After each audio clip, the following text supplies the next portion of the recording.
Hello, my Teaserking family. How's everybody today? So I do what I do. I'm looking at the line today, and I see the line's 5.5 Florida over or Utah over Florida. It started at 9, which I like Utah, and so being a good INFJ, I do what you do, and I looked at what's going on. The only thing I can figure is Cam Rising. So I go in and I Google Cam Rising, or I got Utah on my Twitter. But I went into Google and it says, is Cam Rising playing? And he's kind of listed as questionable, even though he's been practicing. It's like they don't want to get him hurt against Florida. They want to win the conference. Sounds like Bo at Michigan. Well, we don't care if we lose to Notre Dame if we win the Big Ten. So he's like, well, we got to win that, which there goes your chances of getting in the playoff, lose to Florida, because you're not going to run the Pac-10. You're not going to win every game. So right now the coach is not saying. It's probably 50-50, but it's still a week and a half away. And I think all I can say is they'll just play the line. If the line goes back up to 7, chances are he's playing. When the line goes to 5.5, chances are somebody's telling somebody in Vegas he's not playing and the line's gone. Now, does that mean Utah can't win? Absolutely not. Utah should still win with their backup quarterback because you've had time to prepare. It's different if he gets hurt, like in the Rose Bowl in the third quarter. Now nobody's practiced, but here your second string quarterback's practicing with the first team, receivers in line, and they're okay. Rising's not playing. He might be playing. Rising's taking. He's not out, but he's still recovering. Now, keep in mind he got hurt in January. It's, I don't know, ACL, something like that, which takes probably 10 months to heal, and it's only been 9, right? Because it'll be September. So, okay. So, be careful with Utah. I've made a change on the site. It was one of my picks. So I just lowered the value of it, which I'm not like a regular handicapper who throws it on and that's it. I'm making the change because if anybody new comes in, it's still posted, but I've gone down in units on it. If you've already bet it, you can trap it. But this is what I'm supposed to do. If you all of a sudden there's an injury and you know about it and it's a week and a half away, I am going to lower it. I did love the game, the red out and the revenge. And I still think the red out and the revenge are going to play really killer defense and they're going to just run the ball more. And enough with the passing. I'd rather have Rising in there, but I don't see why Utah won't win the game anyway. But it was a surprise that Rising is questionable, let's say. So he's not out, but we don't know. And your line's down to 5.5 now. I still like Utah, but I'd be more comfortable playing Rising. As I talked about before, this is what you look at when you're looking at, the risk and reward, right? With Rising's playing, there's a lot less risk that they'll win. With him out, there's more risk. So we want to lower the bet, but I still think Utah wins. It's still a red out. It's still revenge. The backups, I'm sure, are fine. This is Utah. I'm sure they have good quarterbacks, and Florida is outmatched. A lot of new players and Graham Mertz. I would assume the Utah backup's better than Graham Mertz. So we're going to put a question mark down. It's now 5.5. But this is why you look at the line. When you see the line move like this, why would anybody not be betting on you? No, I don't know. I'm not running and betting Florida. That's never a question. Red out in Utah in a revenge game. I'm not betting. I'm not getting anywhere near Florida. They're not that good. So that's what you do. Now this game is 8:31. So this is next. It's about 9 days away. Now, will Rising play? Will he come in the fourth quarter if they're losing? That I could see. Maybe he doesn't start and we see how the backup, and maybe the backup's like Rising. Rising was not the starter 2 years ago. He was a backup. The guy got hurt, and here comes Rising, and he lit it up. So you don't know what you got. They feel comfortable with the backups. But anyway, FYI. So let's take a state down to 7.5, 44.5. There I check for injuries. Is Pavia not playing? I'm not seeing that. Got to be careful there. That could explain what's going on. And, when a line drops like that, who the hell's betting UMass? So it's the key's the injury, right? As far as I know, I'm not seeing it. If it went down to 5.5, I would be worried. But at 7.5, I still think they win. San Diego State 3-49. Again, I think this will be a low-scoring game because of San Diego State, but it could be, Ohio could put it up. But San Diego State's usually just a good defensive team and a good running team. Vanderbilt 17.5, 56 against Hawaii. USC 30-64 against San Jose State. LTAC 10.5, 59 against Florida International. UCF 35. Jesus. UCF is 35-58 against Kent State. NC State 15.5, 47.5 against UConn. Utah 5.5, 46.5. So you don't know what to do with that game. You could play it under. If Rising's not playing, it's probably more of an under game. This part we don't know because we don't know the backup quarterback. He might be better than Rising. He might be terrible. But he is getting a month of work as if he's going to start, let's say. Straight defense with Utah. So it could be an under game just as easily. Minnesota 7, 46.5. Miami of Florida 17, 46 with Van Dyke.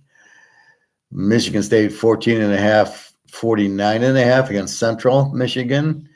Louisville 8-51 against Georgia Tech. Stanford 7.5, 58 against Hawaii. Now this is Hawaii's second game. They play the 26th and they'll play the 1st. So we've got to be careful. Now they go from flying to Tennessee to play Vanderbilt to flying home. Stanford goes there. Stanford's pretty bad, but Hawaii, maybe they get a better offense. Maybe the quarterback figures it out. They get a better offense. I don't know. We will. Well, that's what we're going to see. Army 7.5, 48.5 against Lou Monroe. That's our free pick. Is the Army and Texas. Texas is 35, 58.5. So that's the free teaser. So I always give a free pick. Tennessee 28, 58 over Virginia. Liberty 11.5, 52 against Bowling Green. SMU 17-66 against LTAC. Should be a high-scoring game there. Michigan 35, 1.5 against East Carr with the new quarterback. Purdue 4.5, 50.5 against Fresno State. Purdue's actually changing to a defensive coach. They always have offensive coaches. Fresno State. They got Mikey Keene from Central Florida as their quarterback. It's funny how these teams lose the quarterbacks and they just get like a second stringer from another college to come in like that's going to, they can't develop the quarterback. I mean, I'll tell you, this whole thing's crazy where all these players come and go and they cry, oh, I can't start here, I'm going to go there. Well, I wouldn't want a guy like who just cries and leaves. Like, well, if you were any good, you'd be the starter, right, fella? Why don't you work on that? Iowa, 27-43.5 to Utah State. Kentucky, 26.5, 48.5 to Ball State. TCU, 21-59 to Colorado. Oklahoma, 33-60 to Arch State. Boston College, 9-52 to Northern Illinois. Temple, 10-54 to Akron. UTEP is 151 to Jacksonville State, Coach Prime's school. He should have waited there and went into Division I with his team. You can't handicap that because we don't know who Jacksonville State is. All the players went with Prime to Colorado, and so you have no idea who they are.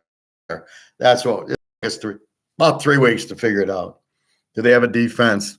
Who's their quarterback? Excuse me. Do they have running backs? What do they got? Western Kentucky, 13.5, 70 with South Florida. I find this line very high, the 70 total. I don't quite get it because Western Kentucky last year had a fairly good defense. South Florida is an over team with a terrible defense. But I can see West Kentucky winning, but I don't know about 70 with the team with the fairly good defense, Western Kentucky. But we'll see. Ohio State, 28-50, looks like 59.5. New quarterbacks for both teams. Although Ohio State, as I say, is all bullshit anyway. It's just plug and play, and off we go. Washington, 14.5. 58-59 against Boise. Boise's supposed to have a very strong running attack. Washington's got Penix. They got the Fresno State coach from last year, so they're more explosive. They're an over team. But Boise is a pretty good team, and they're going to run. So this could be an interesting game. Auburn, 38-53 to UMass. UMass, again, they're terrible. Texas, 35, 58.5, 59.5 to Rice. That's the free pick. Texas just blows out Rice every year. And again, when Arch Manning comes in, look for him to fire and fill. He's going to want to score. So even if they're up 28, you're laying 29 here in the teaser. So even if they're up 30, they're going to go up 50, right? So they're going to keep going. Wisconsin, 25.5, 55 to Buffalo. Interesting Wisconsin team. They got Fickle, who's a defensive coach from Ohio State, from Cincinnati, but now they brought in Mordecai, quarterback from SMU, and they're going to run the air raid. So this is a totally different Wisconsin team. Buffalo is a pretty good MAC team. I would assume it's going to take 3 or 4 games for Wisconsin to get this air raid where it's working and it's good and it's look at us. But we'll see. I mean, again, we don't know. Is Wisconsin an under? Are they an A team now because they got an offense with their defense? This is what we need to see. Cal, 7.5, 58 to North Texas. North Texas with the new coach Morris, who is a Leach assistant. So they're going to be throwing the ball around. Nevada, USC 30, I want to say 34.5, 63 to Nevada. I think it could be 37. So I write it in and then it changes and I write over it. And it looks like 37.5, 63 to Nevada. Again, we got to see the first game when they play Fresno State, which should be a high-scoring game. You just assume USC, or they play San Jose State the first game. You just assume USC's they're going to score 50. They're going to give up 50. They're going to play high-scoring games, but they're not going to make the playoffs because they can't beat Utah. As long as Rising's there, they can't beat Utah. You cannot win without defense, period. He never won at Oklahoma without defense. He ain't going to win here without defense. And you got too much scoring. Oregon and Washington and UCLA and Utah. I mean, that's 4 very strong offenses. How are you going to beat them with no defense? Because he will throw a few turnovers and the game's over. UTSA Houston. I've been looking for a line here. I've seen Houston even, and I've seen Houston -1. So we'll call it -1 for our sake. Over under 65. Frank Harris, really good quarterback. They got some good running backs. This is a very good, smaller division team. Houston, I think UTSA is better. Again, I don't know if they're the dog or it's an even. And I don't know what to do with the over-under. They're both, I guess, over teams. But I like Frank Harris as quarterback is really, he's almost as good as any of these guys. He's a little bit under Hartman and Rising, but he's very close. He's a winner, and we will see. But UTSA, very good team. I'll be taking them a lot this year, the dog. Baylor 26-56 against Texas State. A&M 38-48. Now, this is weird. They're laying 38, but the over-under is only 48 against New Mexico. Washington State 11.5, 51 to Colorado State. Now, Washington State had a great defense last year. I think most of it's back. I look for them to also be a very strong defensive team. We will see. That's the hardest part. Like teams like Washington State, Iowa State and Iowa, are good unders every year. Georgia, the last 5 years, good under team. Illinois lately has been playing Wisconsin football, which is run and play defense. Oregon State and Washington State came to the party last year. So are they going to be unders again? Is it the system? Does the coach go, well, shit, I can't win unless I play good defense? So we will see. Texas Tech 14, 53.5 to Wyoming. Alabama 39, 54 to Middle Tennessee State. Now, I like you guys that bet on like DraftKings. DraftKings has Middle Tennessee State -39. See if you can bet it there. I'm not on DraftKings, but if they've got Middle Tennessee laying 39, I would go sell my house and put it on Alabama +39.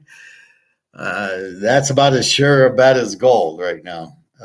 So I go because Alabama's a +39 on DraftKings, but not on the other ones. It goes -39. So check that out. But it seems like there's an error on it. Penn State -20, 54. And Penn State being this good team this year, I don't buy it. They're not going to beat Michigan, and they're not going to beat Ohio State. Now against West Virginia is probably a pretty both new quarterbacks, rivalry game. It's in Penn State and West Virginia is close to each other, so we'll see. Illinois -9, 49.5 to Toledo. Illinois with a good defense, Toledo with a good offense. We will see. Laying the 9. I don't know. Danny DeVito's not there this year. He went to the Cowboys or wherever he went. Where did he go? No, I don't think it was Dallas, but New England or somebody. Illinois 9, 49. Or no, I just said that. North Carolina 2.5, 62 to South Carolina. I think this should be a pretty close game. May against Rattler. Rattlers suck, but he's better here because it's a better offensive for him. See, Oklahoma, you got to be a fast quarterback because it's really a running quarterback system. And Rattler's not a fast quarterback. Tulane, 7.5. What the hell do I have? 54, it looks like. This is probably the game of the day. Tulane, South Alabama, very good game. A against A. Virginia Tech 14.5, 49 to Old Dominion. Neither team's got much of an offense. UCLA 16.5, 64.5. McCall on Coastal Carolina, great quarterback. UCLA looking for their next Thompson Robinson, who's been very good on Cleveland. We'll take a look at this. I think this will be very close. I think this will be very high scoring. Well, I'm not really sure. I think it should be high scoring. It just depends on UCLA's quarterback. But we know with Chip Kelly, they're gonna be throwing. He's gonna put up points. So that's Rutgers 6.5, 40 Northwestern. Their coach is gone for something. So I don't know. I don't know how Rutgers can beat anybody. They both stink. They're both under squads. I would think this should be a low-scoring game. Oregon State 16.5, 54.5 to San Jose State. Again, I hate Uglia Buglia on Oregon State. He sucked at Clemson.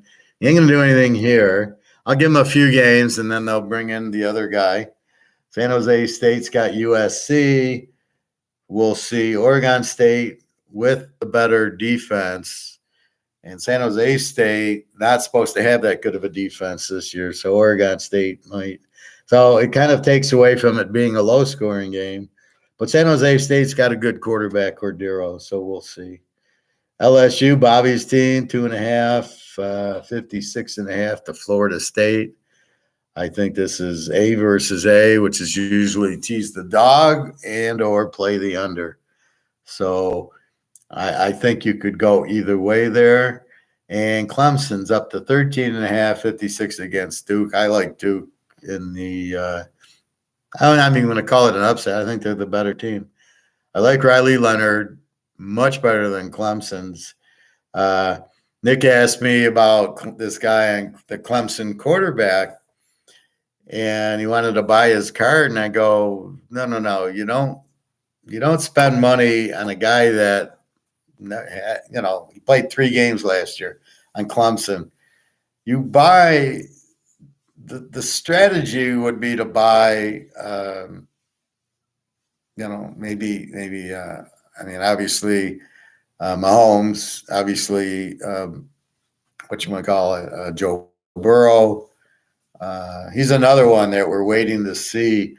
I assume he's playing, but again, we got to watch the line. It's Cincinnati -1. Until I see Cincinnati back to 2 or 3, I assume that we don't know if he's playing. So him and Rising are killing us because we don't know.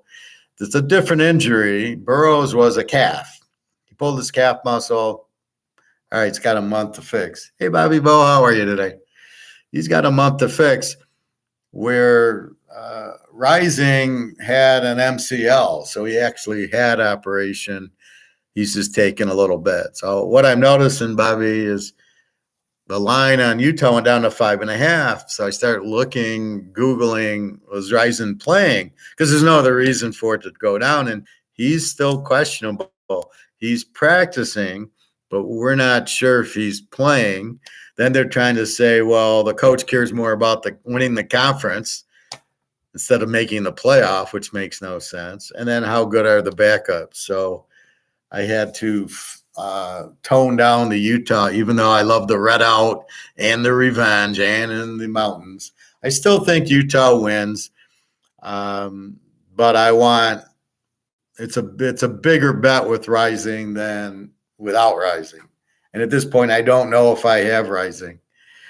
And so, it was in the Rose Bowl, it was an MCL, so we'll give it time.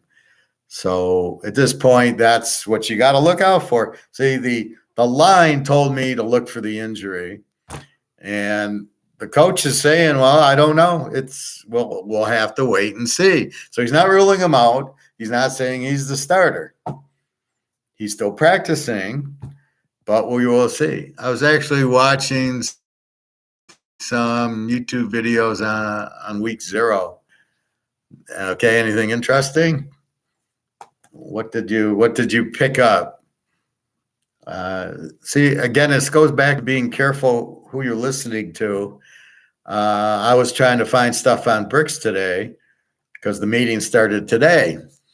And if it's MSNBC or CNN, they don't even know what to say if they even acknowledge it. They're more looking at the Powell meeting in Wyoming on Friday. I can't remember the name of it. I got something for you on BRICS here. So that's college week 1. Again, the free picks: go Army, beat Navy, and go Texas. Fry rice, as they used to say, or boil rice.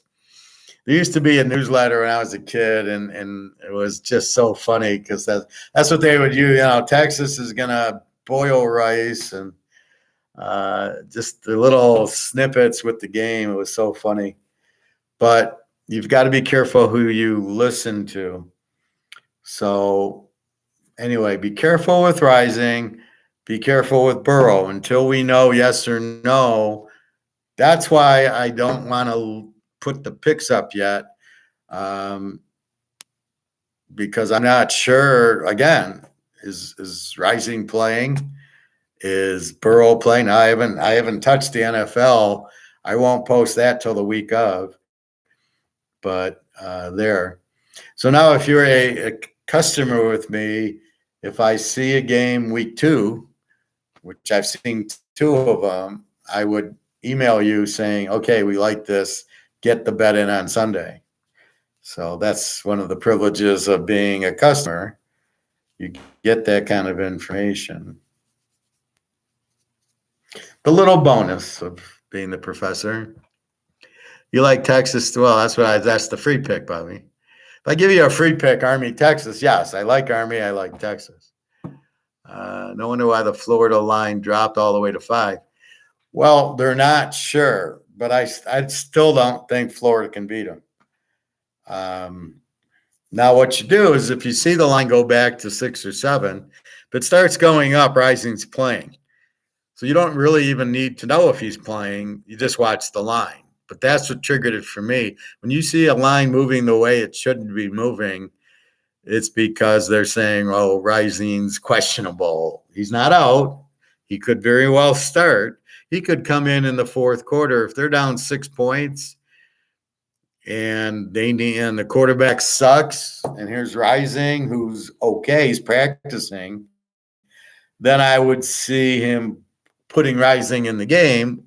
I think he did that last year with Rising or Thompson Robinson. One of those guys was kind of injured, but then they were losing. And you see that all the time. They're losing, and then they bring in the starter, and then he wins the game for you, and you're like, "Oh, fuck." So, but that's why. See, that leads you to ask the question, why is the line down? I'll start making a line once I get a better feel of the team. So I've already done week 2, and I've already got a few games. Like, as soon as that spread comes out Sunday, I'm betting it. Baylor, Texas State is another interesting in-state game because Baylor usually kills them. Yeah, and I talked about UTSA Houston. I like UTSA. I can't find a line on it, so I Google it. On FanDuel, it's like even. And I wanted UTSA as the dog. They were a 2.5 dog, and I get even in -1 for Houston. So that's one I like is UTSA. I think they should be favored by 3 in the game. But yeah, Baylor. See, a lot of times what happens is in week 1, what is there, like Missouri or Ole Miss or somebody?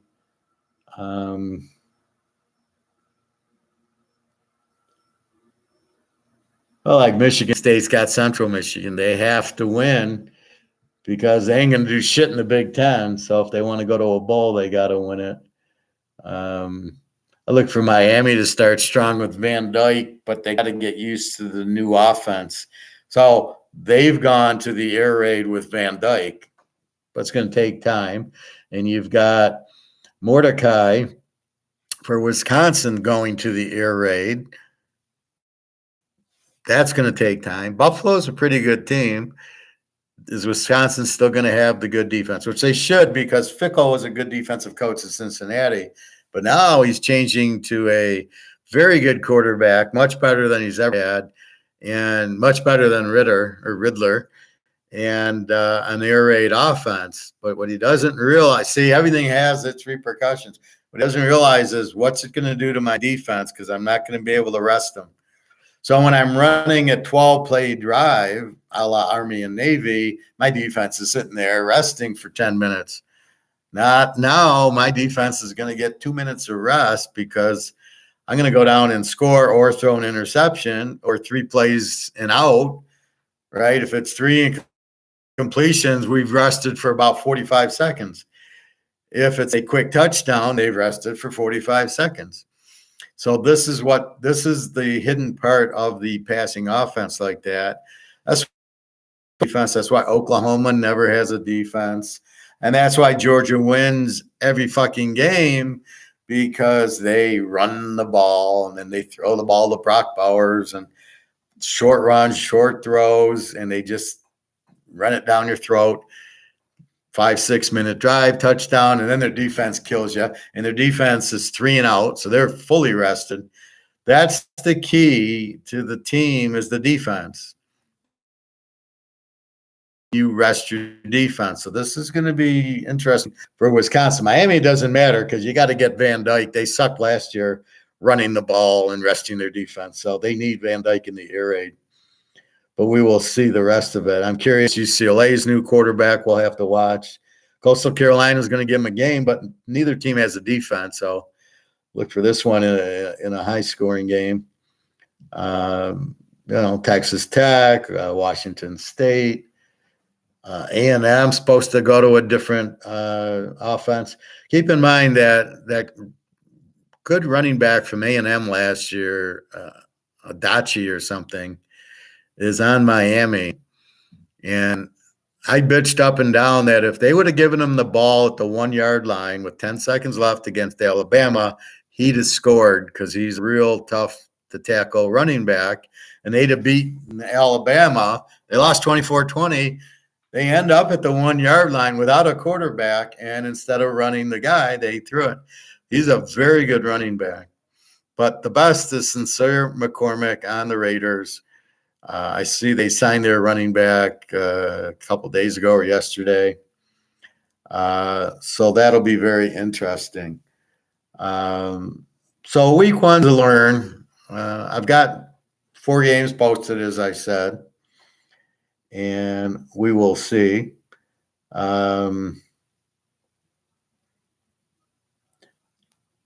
Pretty much we have an idea. I'll be surprised if Army and Texas don't win.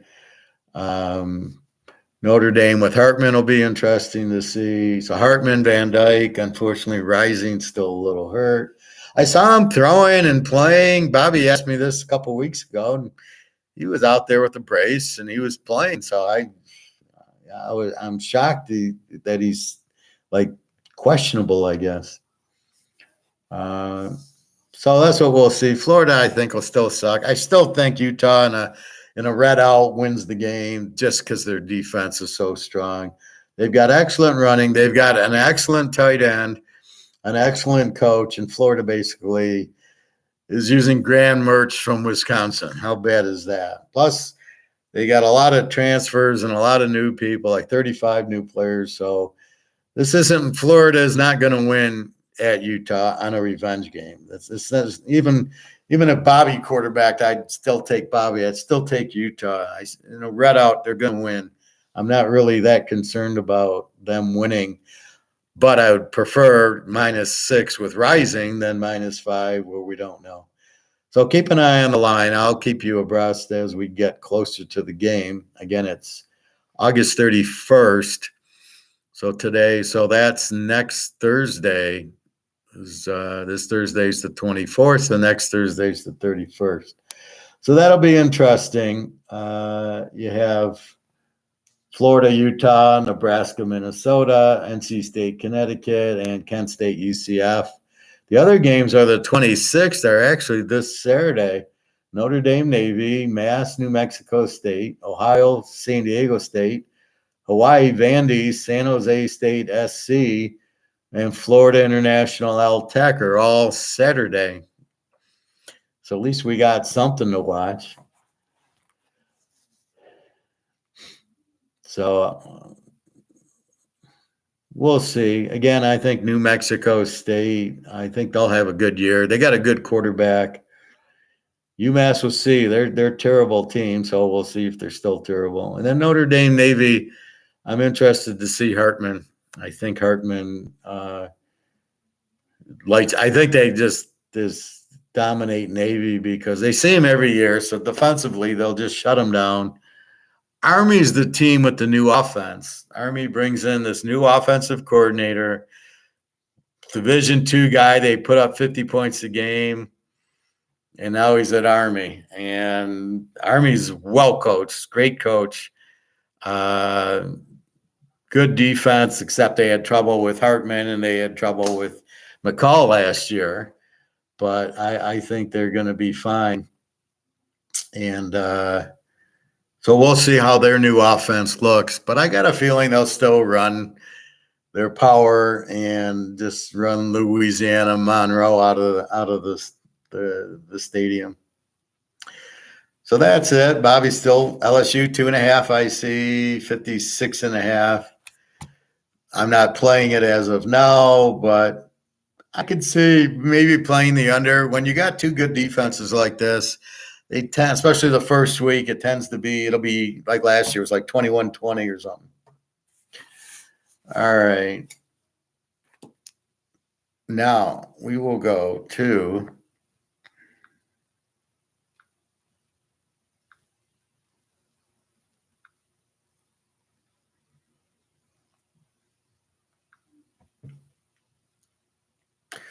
so I catch this because I'm looking at BRICS today.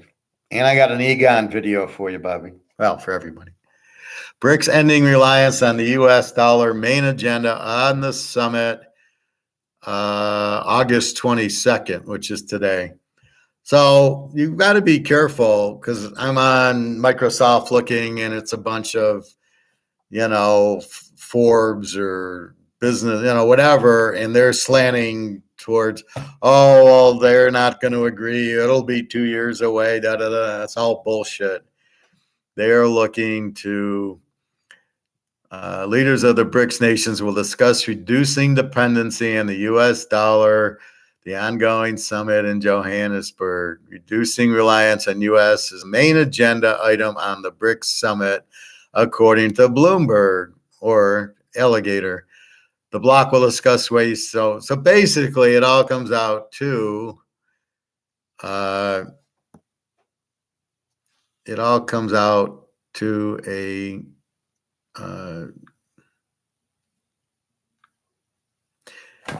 to going to gold-backed currency. India's making their thing, but it's just theatrics. And Putin's scared he's going to get arrested because the U.S. wants to arrest him for war crimes. So he's going to do a Teams meeting or he'll do it over the thing. So he's putting his 2 cents in. Believe me, China and Russia are in charge. They got all the gold. They're going to have gold-backed currency. So that's what we're looking for. So that came up, and then I found Alligator.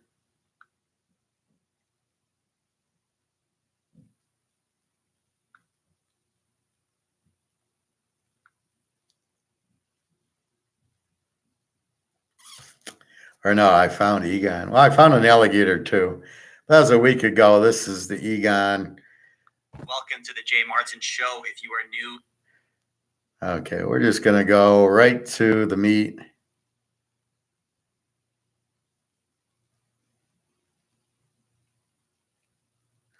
Okay, we're going right to the gold. This is about 5-6 minutes, so bear with me.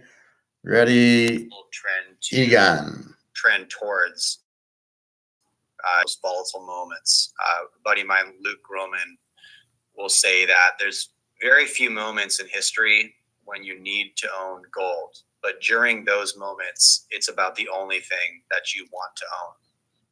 And I'm watching the trend of central banks all over the world stockpiling physical gold at a rate that we haven't seen, except for the U.S., of course, longer, about 50 years. Most of media coverage of this is focused on BRICS nations or BRICS allied nations, but in fact, the largest acquirer of physical gold last quarter was Singapore, a Western allied country. It is happening globally. There's a handful of reasons for this. We don't have to get into all of them. What I'm curious to hear from you, Egon, as the founder of Matterhorn Asset Management, the world's leading storage for physical metal, gold and silver. What can you tell me about the inflows that you're seeing? And what are you seeing in terms of the inflows to the physical gold space right now? Well, let me just go back a little bit. So, we started with well over, hello, the world and the risks in the world. And then I was looking at consequences also, and therefore, how you protect yourself. That's how we started buying gold for ourselves and the people we advised in the early 2000s. At around $300, we went in heavily then at $300, and not because we were in love with gold, but we saw gold as the most natural consequence of a world which was going to have problems, both from the point of view of debt and of currency debasement and of risk and of defaults. And of course, all of that's been happening, and the gold gone from 300 when we started to just under 2,000, and at this point, you're seeing some central banks and some countries buying gold more than you've seen before. But there's not a gold rush at all. There's not. If you speak to the refiners around the world, things are quiet. I'm talking about, I'm talking about currently or even this year. It's been a quiet year. Okay, so you have a little bit of a flurry when middle of March when banks go under, but overall, there's no fear yet. So we've been into this business for almost 25 years. And we've gradually built up a major business helping people to preserve wealth, and by having physical outside the financial system. But what I've been seeing and the risks I've been worrying about and the trends I'm seeing and what Luke Groman is seeing more than ever now is that gold is going to be the beneficiary of all the problems in the world that he's also analyzing now, for example. And so what I'm saying is we've been in this for 25 years. People are buying, and it's gradual, and it's steady. There's nothing dramatic yet. So what I'm seeing, what I'm expecting, it hasn't happened. So I'm actually telling my people, my management, etc., my colleagues, we haven't started yet. We haven't even started yet helping people to preserve wealth, because the real gold rush is still about to come, and that's not a gold rush for the sake of owning gold. That's a gold rush for the sake of protecting your assets against what's going to be the biggest financial and economic collapse in history. And the debasement of the currencies, that's happening in front of our eyes every day. And with the BRICS, as you mentioned, with the BRICS countries, with the SCO, the Shanghai Cooperation Organization, this shift from the west to the east, it's going to be, and therefore shift away from dollar payments of commodities and oil, etc. That's going to be disastrous for Western currencies, and with the dollar first, because that's been the main trading currency, of course. And that shift is going to have a major effect on the gold price. When Luke has mentioned Groman, and I'm in total agreement with him there that you cannot have a system of central bank reserves being held in a currency which has zero value, and now also, and it's going to be printed at a speed never seen before, because the US debt is going to increase incrementally or exponentially, so therefore, the people are going to run away from the dollar very quickly, and that means also all other Western currencies also. Instead of having who the hell wants to hold your reserves, your central bank reserves, in a currency that can be frozen, confiscated overnight, like America is doing? Nobody wants to do that. So the move away from the dollar from that point of view will be massive too. And then also from the point of view that it's not going to be petrodollar anymore, because the payments for commodities now, with the shift from east to west, from west to east, is going to also really hit all the currencies and the dollar, of course. So therefore, the most natural replacement of the dollar as a central bank for central bank reserves will clearly be gold, which has been in the past and will be again. That's the only true investment of value that central bank should hold, not ephemeral dollars, and therefore, but of course, it can't be gold at $2,000 an ounce. It will at some point be gold up to $20,000 an ounce, or $30,000. I'm not making a forecast in the gold price. What I'm saying is that gold, to be a serious reserve asset, will need to be revalued. And the other thing is, of course, with future demand, there is no more supply of gold. You can't refine more than about 3,000 tons a year.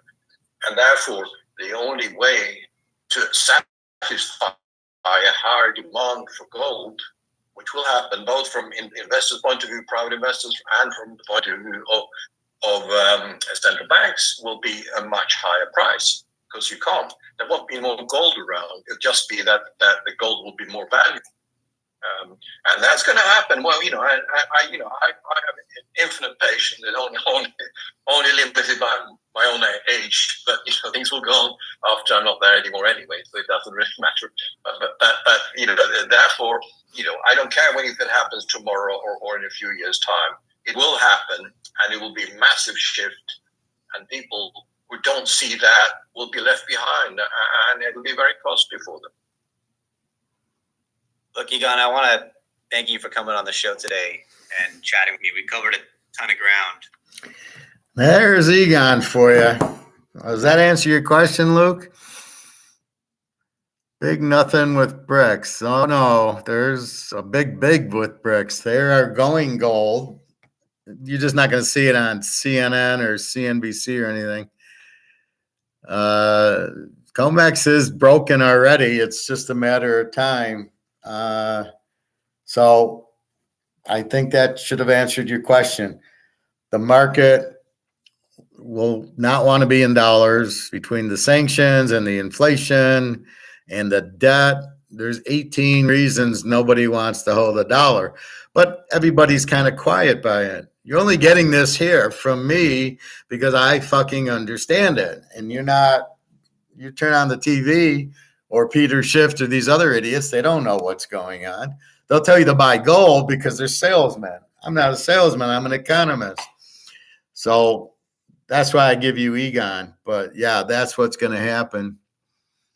Yeah, Luke, you got to be careful when we're studying Egon or alligator. We're pretty quiet. Let me go to I took a few things here.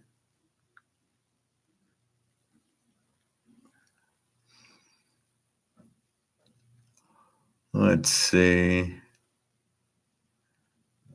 Numerous Tesla owners say they've been trapped inside their EVs after they lost power.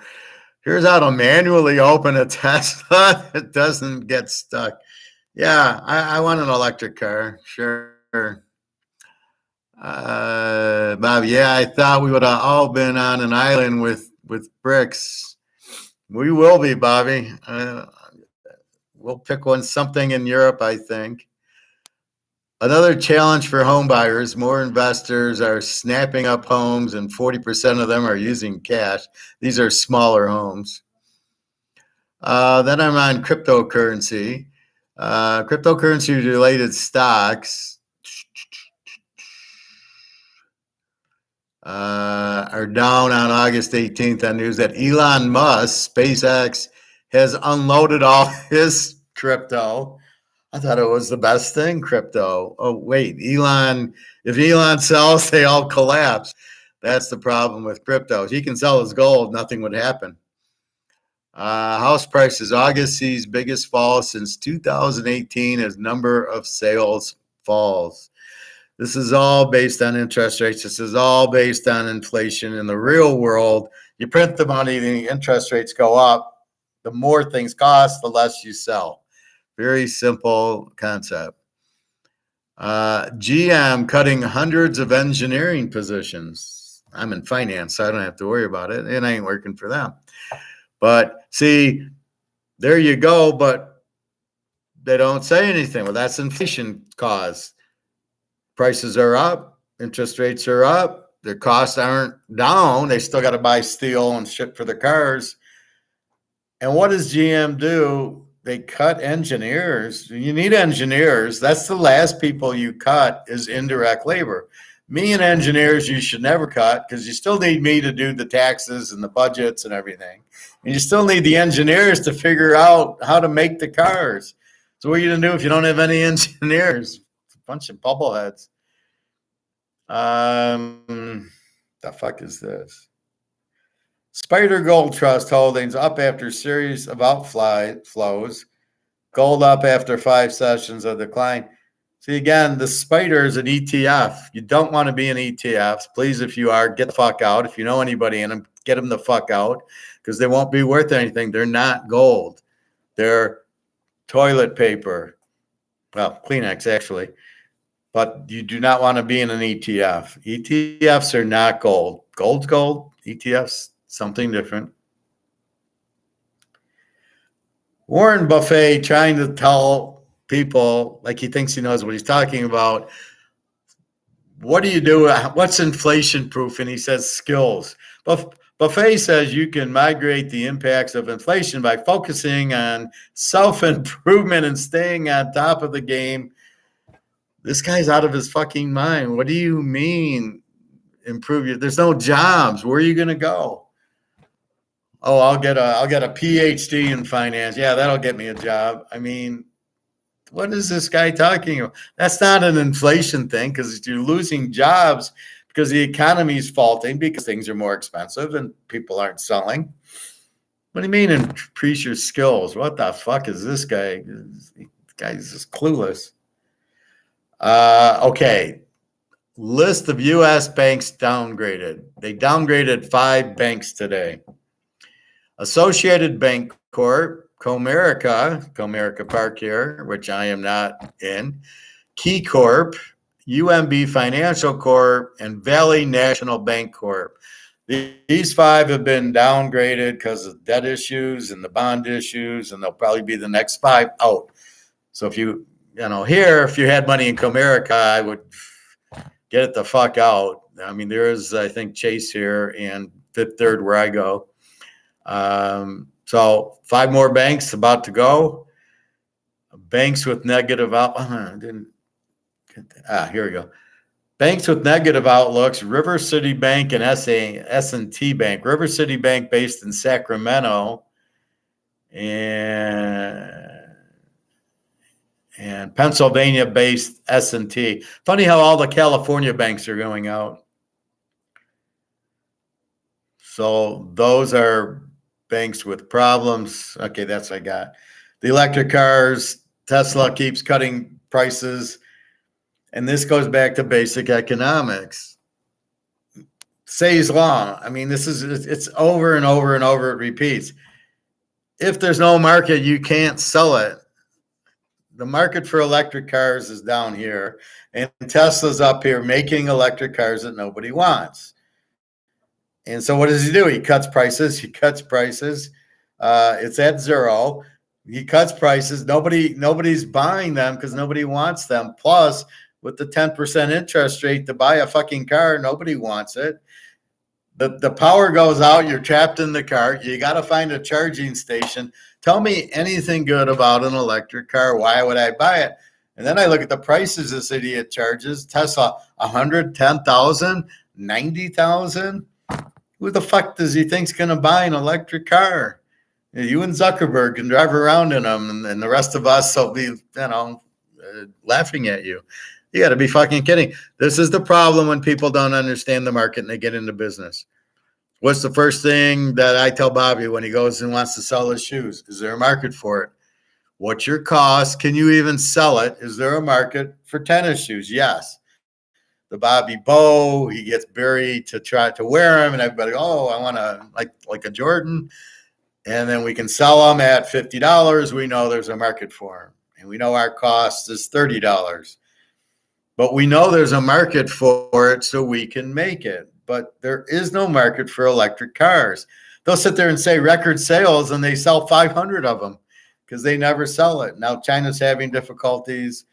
But what people don't understand, people will be bad-mouthing China's economy. And what they don't understand is they got 60,000 tons of gold. It really doesn't matter, as the same with Russia. They got all the gold. They're not really worried about it. And that's why you'll see the gold price go up soon, because they're like, okay, it's time to get it up. All right, let's see. What do we got here?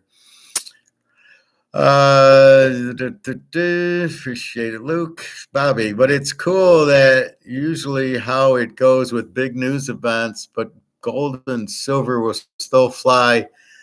Well, they'll be the only things with value. As he says, you don't want to own currency that's full of debt, like the U.S., England, Canada. Our friend who bought the house in Canada, he's going to wish he didn't fuck with me, because that's all I can say. He could have had $400,000 in gold, just like the attack on Wall Street guy, and he'd have been fine. He'd have been laughing all the way to the bank, to the Maple Leaf Gardens or the Montreal Forum with $400,000 in gold. Instead, he's got a house that he's going to lose his ass on. I don't understand people. You only can tell them, like, what the fuck? Will we see the spot price go up, or will it be a break? No, that guy who was one of our students who said, I'm going to buy a house, and I'm going to buy a $700,000 house and put $400,000 into it. He was a student on here, but not Andrew McGuire's British, the Alligator's British, Egon is Swedish, but he's in Switzerland. He's a Swiss guy. Will we see the spot price go up, or will it be a break? I don't know. I understand your question, Luke. I think it'll be a break. If I'm understanding your question, you're asking, is it going to go from 2,000 to 5,000? No, I think it's going to go from 2,000, and then next thing you know, it's 10,000. Between the central banks and nobody wanting the U.S. dollar, it's funny. So I'm on Microsoft a lot, checking the stocks, not the stocks, but gold and silver. And keep in mind, when Egon says gold's going up, silver's right next to it. They are a pair. So when gold goes 20,000, 30,000, as Egon said, silver will be 2,000, 3,000, 4,000. It should be about 10 to 1. That's what should happen. So it'll just be on a Monday. You'll just see it gold 10,000 an ounce.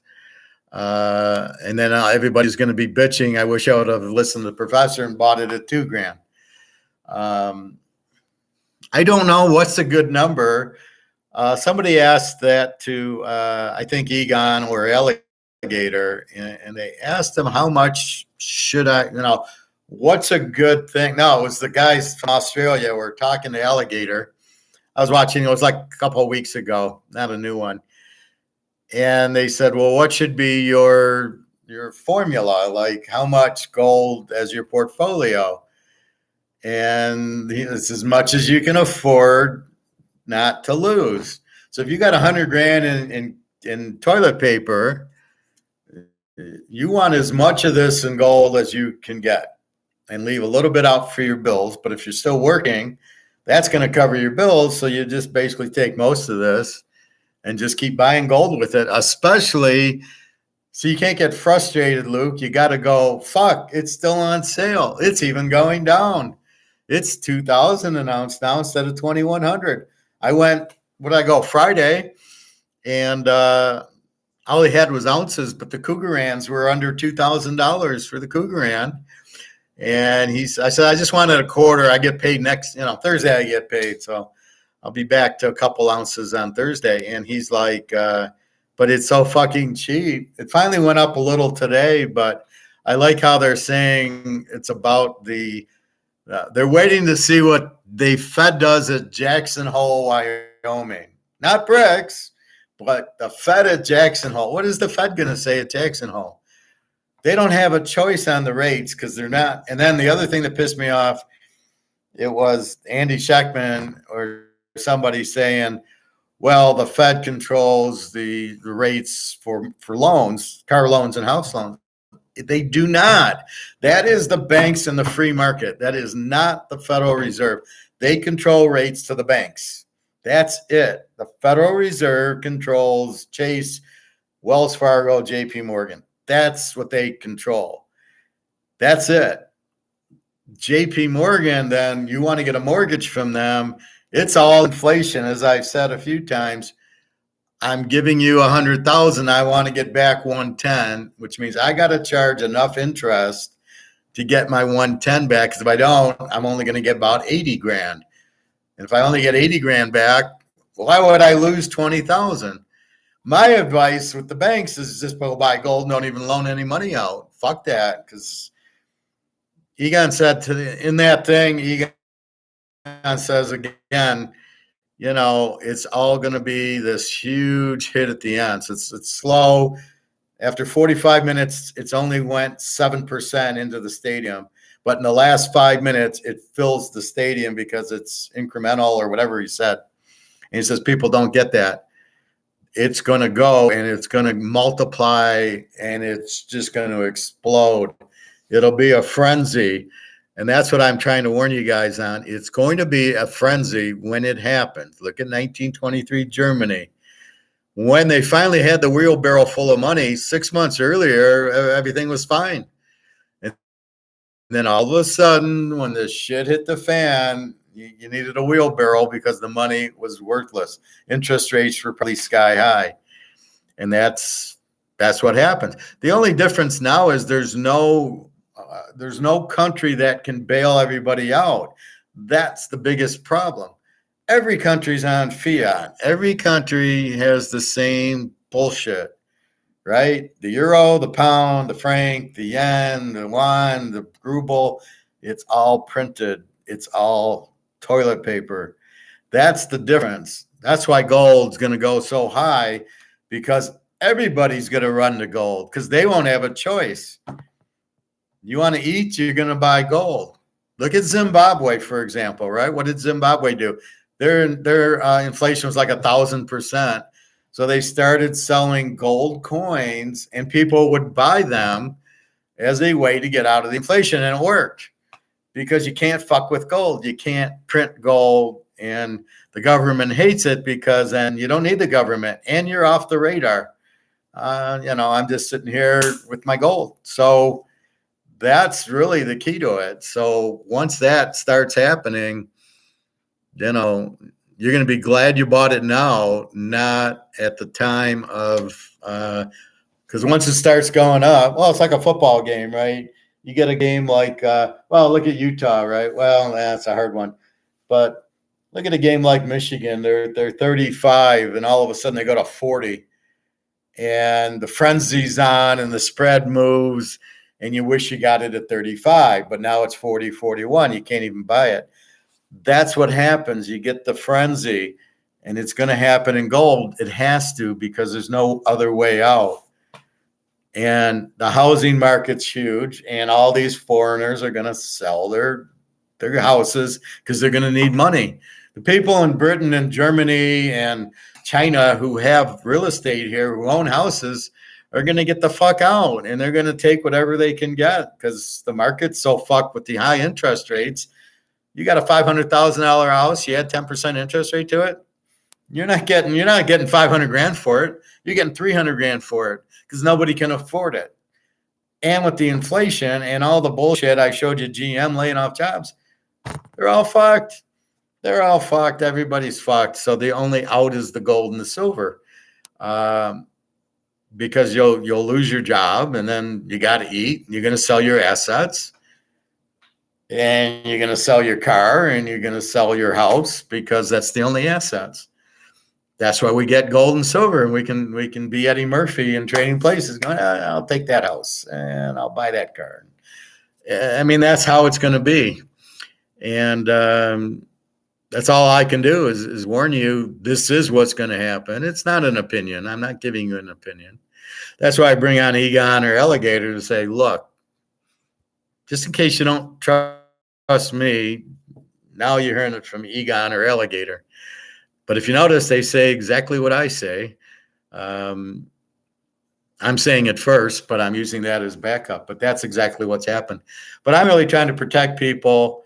Again, at the hot tub, it's the own gold, and you just roll your eyes when people don't, no, I got oil stock. Okay. Well, when that goes to zero, good luck.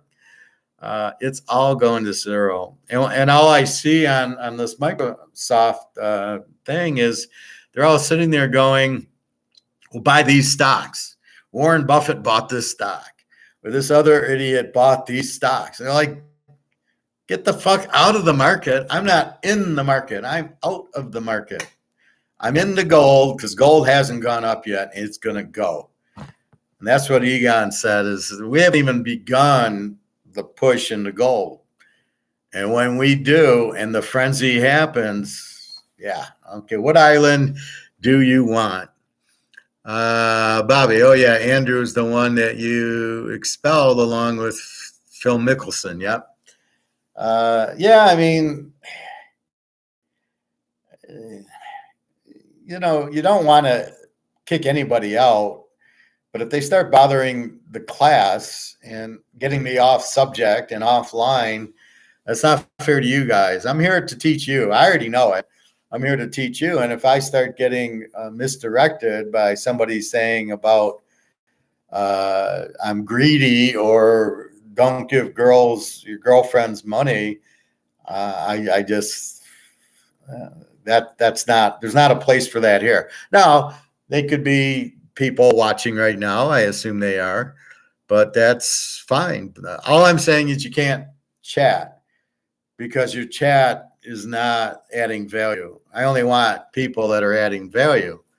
So that's the difference. But I don't want to expel anybody, but I can't. My goal here is to teach you guys what's going on, like BRICS, like gold, like Austrian economics and Adam Smith and everything. So basically, I finally hit the nail on the head. I was watching Alligator the other day, or I don't know who I was watching, and it all became very clear what the fuck's going on. You've got, I think it was Victor Davis Hanson. So what was happening is, before it was just U.S. business, it was GM and Ford and Microsoft, it was just U.S. And what's happened is, with the internet and then Facebook being global and Apple, everybody buys an iPhone in every country. It's become a global business for Microsoft, for Facebook, for Amazon, for Apple, where they're selling their shit all over the world. And that's why they're not pro-US, they're pro the whole world, because they're selling it to the whole world. That's the fucking problem. So they don't care about the US. They only care about selling their iPhones or the Facebook or whatever in every country. So that's what these globalists are they're a bunch of IT people that are fucking idiots. They know they're all like notice they're all programmers, right? You got Gates. I don't even think he's a programmer. Zuckerberg, who's a programmer, if I watch that one movie, and then Amazon, the guy, I don't know what he is. He's a shoe salesman. You got Larry Fink, he sells property. I mean, none of these guys have a brain, and they're not educated in Austrian economics, and they don't understand what a Keynesian is or what an Austrian is. So they don't even understand the basic principles. All they know is we want to be global because we want to sell to everybody, and that's what they're doing. And it's just, and then they buy the government, and they own the government with Wall Street. And they do what they want, and it's all these lobbyists who say, okay, here's $1 million, make sure this pass, make sure that pass. And that's why we're destroying ourselves, because these idiots who do not know what economics is are trying to use their money, and they figure, well, we got so much money, we don't care if there's a tax here or a tax there, or we'll buy electric cars, we don't care. And wait until they wake up, because this is going to be the biggest like joke in the world. They don't understand that if you print the dollar, it goes to zero.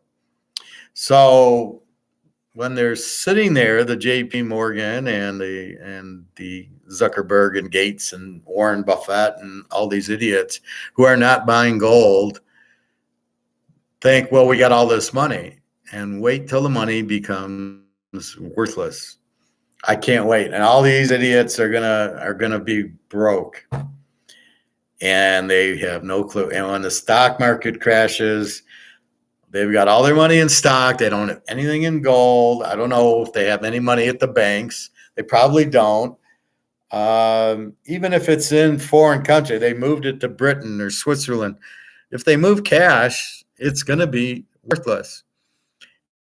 And none of these guys are smart enough in economics to buy gold. Warren Buffett has no gold.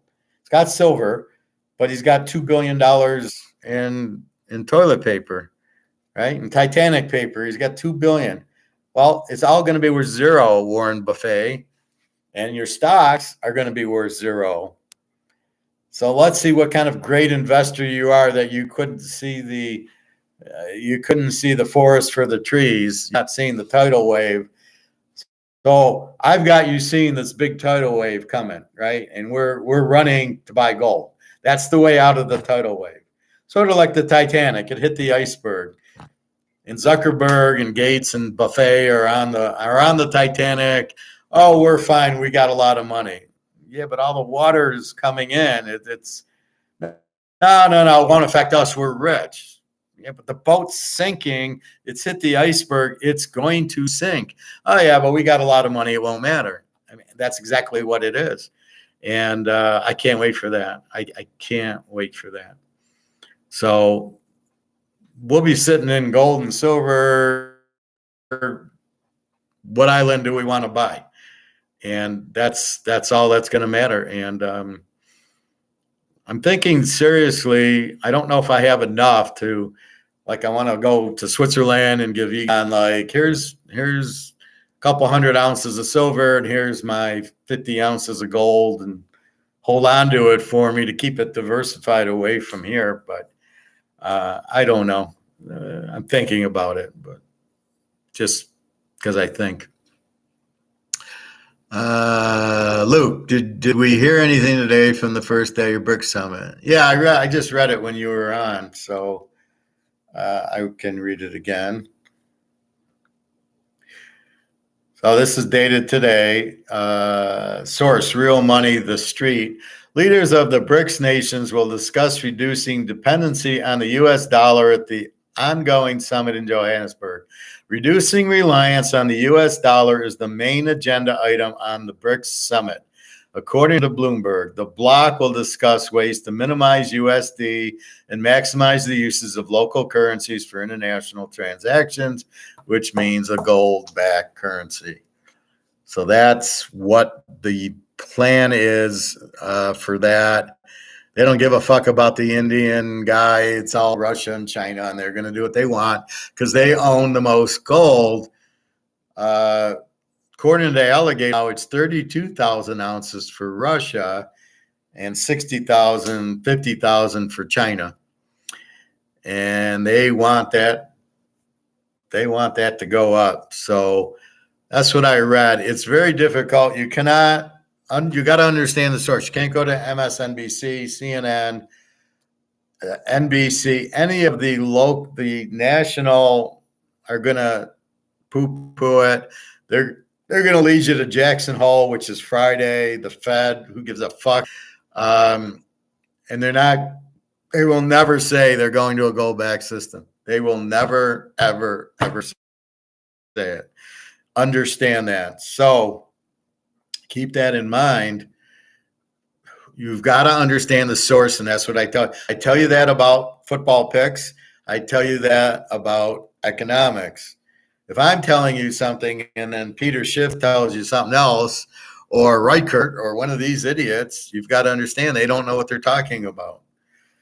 Peter Schiff is a salesman trying to sell you gold, but he doesn't even he says he's an economist, but he doesn't even, if you ever heard him say Say's Law or Adam Smith or Invisible Hand or the free market, probably not. If he does, he'll say something stupid, but he doesn't really know what he's saying. I'll catch Schechtman every once in a while saying demand pull or cost push inflation, which is absolutely meaningless. But they don't even know what it is. They just heard the term. I know what it is, but I don't give a fuck because it doesn't mean anything. It's the printing of the dollar, which is the key, that you're destroying the value of the dollar because it's paper and it's not backed by gold. It's dog doo-doo. But do you hear them say it? No, I've never heard them say it. That's why I don't listen to them. They don't know what they're talking about. Plus, Reichart is a Keynesian, and Rick Rule, or Rick Rude, as I like calling him, is also a Keynesian who should be in prison for scamming everybody into believing that the ETFs are physical. And they're not physical, they're paper gold. And so people are monitoring ETFs and they're going down, so they think gold's going down. And it's like, no, you got to get the fuck out of those because those are not real. You're going to get screwed. You think you have 100 ounces of gold, you don't have any because you'll never collect it. Only going to the store and buying it and having it in your safe in your house is the only way you actually have it. That's why I tell you these things. But they don't. So anyway, Bobby, the Florida real estate market is the market that need to cool down already. It's crazy how metals, crypto stocks have worked their way down with the interest rates going up, but real estate's unfazed. Real estate somehow propped, Bobby, crazy when commercial real estate is rough. BlackRock. Well, in the real estate market, you can sell your house, but the price has gone way down. It depends what you're talking about as far as that, but the prices have already gone up in the bubble. So really there is no, your $500,000 house is not going to $1 million. It's 500 going down because you got to sell it because of the interest rates going up. And that's really the problem. But who's running to buy a house now? Unless you're buying it now because you know it's going up and you want to buy it before it goes up. Sort of like the wheelbarrow full of money to buy your milk and bread now before it goes higher. I'm going to buy it at $5 and avoid it at 10. Maybe. I mean, That could be, but nobody's buying cars, and I don't think anybody's buying houses unless you're lowering your price to meet market, because the market's not going way up. Nobody's buying these houses. The market needs to cool down already. Believe me, Bobby, you also have a lot of, you got to dig into it. There's a lot of people from California who are moving out of California because of the taxes and the homeless, and they're moving Texas and Vegas. I mean, Vegas is very expensive for a house or to stay on the strip.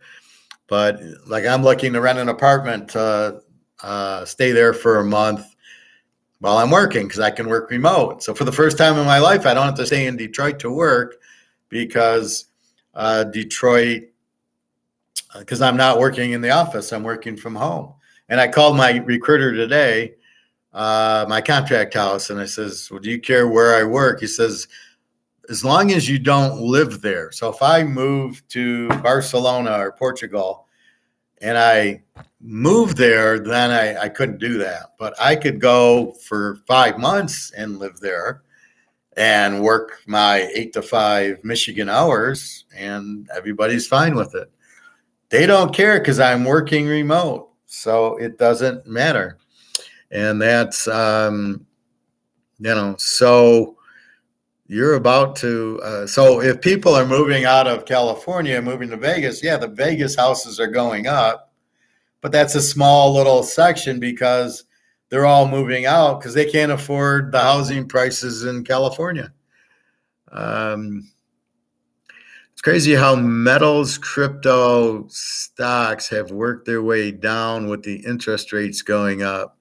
But real estate will be phased, like I said, but you might have these pockets. It's always location. So you could have a good location. Tom Brady's house, for example, is still going to get $50 million or whatever. Crypto is going down because it's not real. Metals is going down because it's price fixed. It's going to go up. We know that. Real estate somehow propped, Bobby. Crazy when commercial real estate is rough. Commercial real estate, well, BlackRock, but it's really, see, BlackRock, there's a misconception. Everybody thinks they have all this money. They don't. It's sort of like, if I manage you guys and you all bet football and you're all winning $50,000, I'm managing, and this is, look, I'm managing $10 million in football. I'm not really. You guys have, it's your bets. I'm just managing you guys. I don't have all that money. That's what BlackRock's misconceptions. They think they're really rich, and they're not. They are managing people who have all this money. So it's not really BlackRock that has all the money. It's all the people. They're just managing, I'm managing Bill Gates's money. Well, that doesn't mean I have millions of dollars or billions or whatever he's got. Rick Rude, they need to throw his ass back. Cage with the Ultimate Warrior. There you go, Bobby. Was just in Vegas last week to golf. Oh my God, Luke, it's like 500 degrees there. Stayed off the strip at Rio for cheap. Yeah, Rio is pretty good. $25 a night plus resort fee of $100. They're charging you $100 a night resort fee at the fucking Rio. Who are they kidding? So it's $125 a night for the room, and it's the Rio's not worth $125 a night. I'm trying to get a room at the Tuscany, and they're the same thing. They're like $40, and with the resort fee. What is this with the resort fee? I know it's the fuck over. They're fucking over Priceline and Bookings.com because they say, well, it's $40 a night, so that's what you get your commission on. Wink, wink. Here's $100 in resort fees that you don't get commission on. That's really what it's about, but I don't know how they're letting them get away with that, because that's bullshit. Actually was a nice large room. Well, yeah, Rio Suites. Yeah, I think I stayed there once. Well, the resort fees are just the hotel fees. I asked them once, what do I get with it? Well, you get a internet and basically what I would get if I had a room in Switzerland. It's basically here's one room, one rate, and I get the internet and coffee and TV and stuff like that. I upgraded the room to see the strip. Yeah, that's nice. I like the strip rooms. Although it's not like it used to be where you would see the Stardust light up and you would see the Desert Inn light up and the Sands light up, all that nice stuff. Now it's the Venetian doesn't do anything. The Wynn doesn't. They don't do anything. Caesars a little. I remember the dunes used to light up. That was the best part about Vegas was all the lights and all the colors and all the numbers. I loved it. And now I'm like, and now everything's so expensive. Where did you eat, Luke? Did you actually eat in the Rio? Did they have affordable prices? Because I know you ain't eating at Caesars, or you try the buffet at Caesars, it's $60 and you got to wait in line like an hour. It's like, what the fuck are these people doing? Why is the line so long for a buffet at a $60 buffet at Caesars? It's insane. So, I don't know. I miss the days when I was at the Mirage and you'd go to the coffee shop where Chevy Chase ate at and you get your eggs or a hamburger and salad and it was, normal price. You didn't even think about it. Now you can't even eat in half the restaurant. You're at the CVS getting a salad, a sandwich, and some Fritos or something. Believe it or not, 105 for golf is better than 80 with humidity on the East Coast. Yeah, it's a dry heat, but it's still, I had to take a towel and keep it wet and rub my hands or my grips on my clubs would die. Hey, Eric, how are you? I remember trying to play it in June in Florida, down in Miami area, Lauderdale area, and it was 10 o'clock in the morning and there was nobody on the course. One alligator, a real alligator, not a finance guy. And I couldn't even swing my club. My hands were just soaking with sweat and it was impossible to play. I mean, I think I still played, but it was very difficult, even at 10, 11 in the morning in June. So, yeah, Florida's a rough golf state now. Yeah, I don't Vegas with the resort fees. So I don't know. I was thinking of getting like a Marriott Travelers for a month, like I did when I came here, or running an apartment for a month. Like my apartment's $1,500. I assume there's apartments for $1,500 in Vegas, and I'd have to get a 1 month apartment, which I would do. That way I could be there and work from there. And then after work, it would, I'd have to work like 5 a.m. till noon. And then I'd have the rest of the day free and the weekends free and Friday night free to go and play. So I'm thinking, but I can't find anything. So I don't know. I have to see. But yeah, it's it's all going to die soon. And then I don't know on the 12th hour if they're going to come out with a gold-backed currency, but the U.S., as Alligator says in Egon, the U.S. just doesn't understand. The U.S., Canada, and Britain and the West Europe do not understand gold because they're all run by Keynesians, which are, they believe you just keep printing money and we'll just keep printing money. It'll be fine. Well, what happened in 1920 in Germany? Well, it didn't count. I mean, here's an example, but they don't see it. It doesn't count. I mean, I don't understand. Communism doesn't work. I can point you to 1940s and 50s, East Germany and West Germany. And West Germany was run by the U.S. capitalism and thrived, and East Germany was run by Russia and died. It was poor, rich, poor, capitalism, communism. It's proof. There it is, the 40s, 50s, 60s in East and West Germany. So there you go. I can prove it to you how do they not look at gold, and how do they not look at what happened? It's beyond me that they just ignore it. Oh, they didn't take a wheelbarrow full of money and to buy a loaf of bread. I mean, you can't just print money, and that's what the problem is. So that's why we know it's going to happen, as Egon told you, and I'm telling you. And so it's a no-brainer. It's a sure bet. It's the biggest lock I can give you, better than all the football games. It has to happen because they're just printing and printing and printing, because between the inflation, which is much higher, and the debt, you got 33 trillion in debt. It doesn't go away.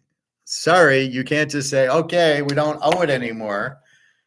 As they say, there's debt and there's assets then. So if the debt goes to zero, the assets go to zero. So you're fucked either way. So that's the point of it. How do you value your house? You're in a $500,000 house. They ruin the currency. It goes to zero because of the debt. Value of your house, zero. Your house is worth zero. Your car, all the assets are worth, except for gold, of course. Luke, 600 around at when? Anytime. Crazy. Maybe we'll do when COMEX breaks. The win used to be the DI, and I did play the DI. I love the DI. What I used to do is go to the back green, and I'd chip and putt near the starter. And I'd go there every day, and then I'd hit for like an hour. I'd chip and I'd putt. And then I'd go into the casino, and I'd play blackjack. And that's where I got these.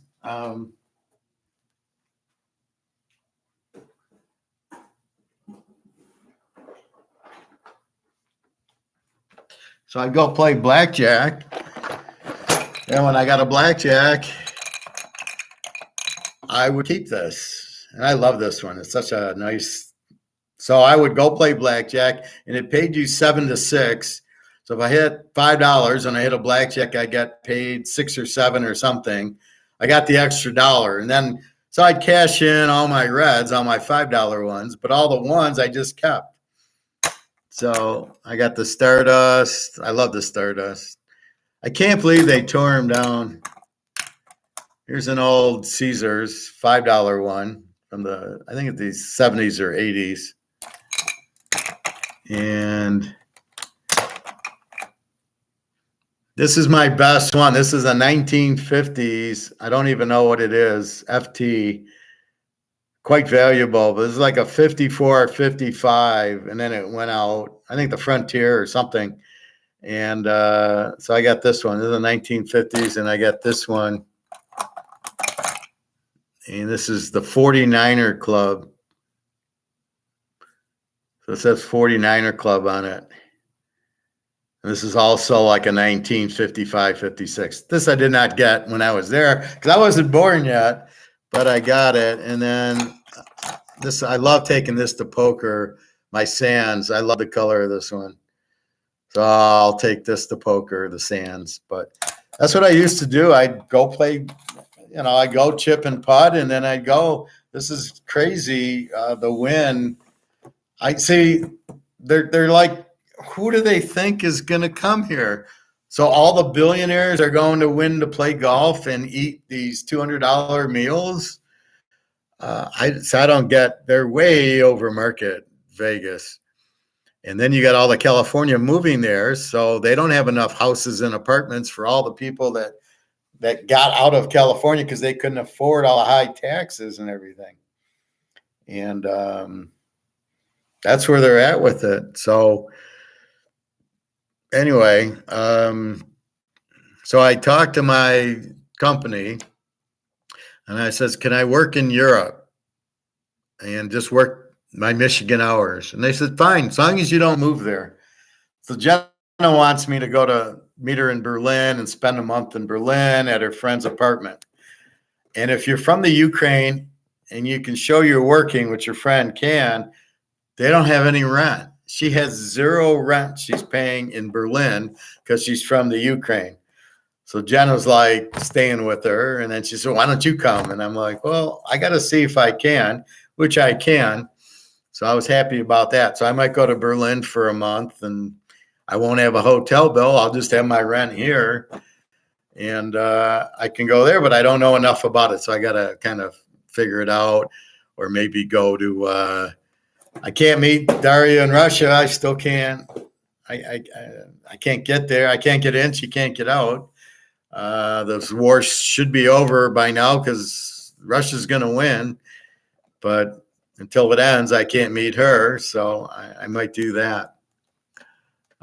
You heading to the coin store this week? Kind of questions that, Bobby? You know that.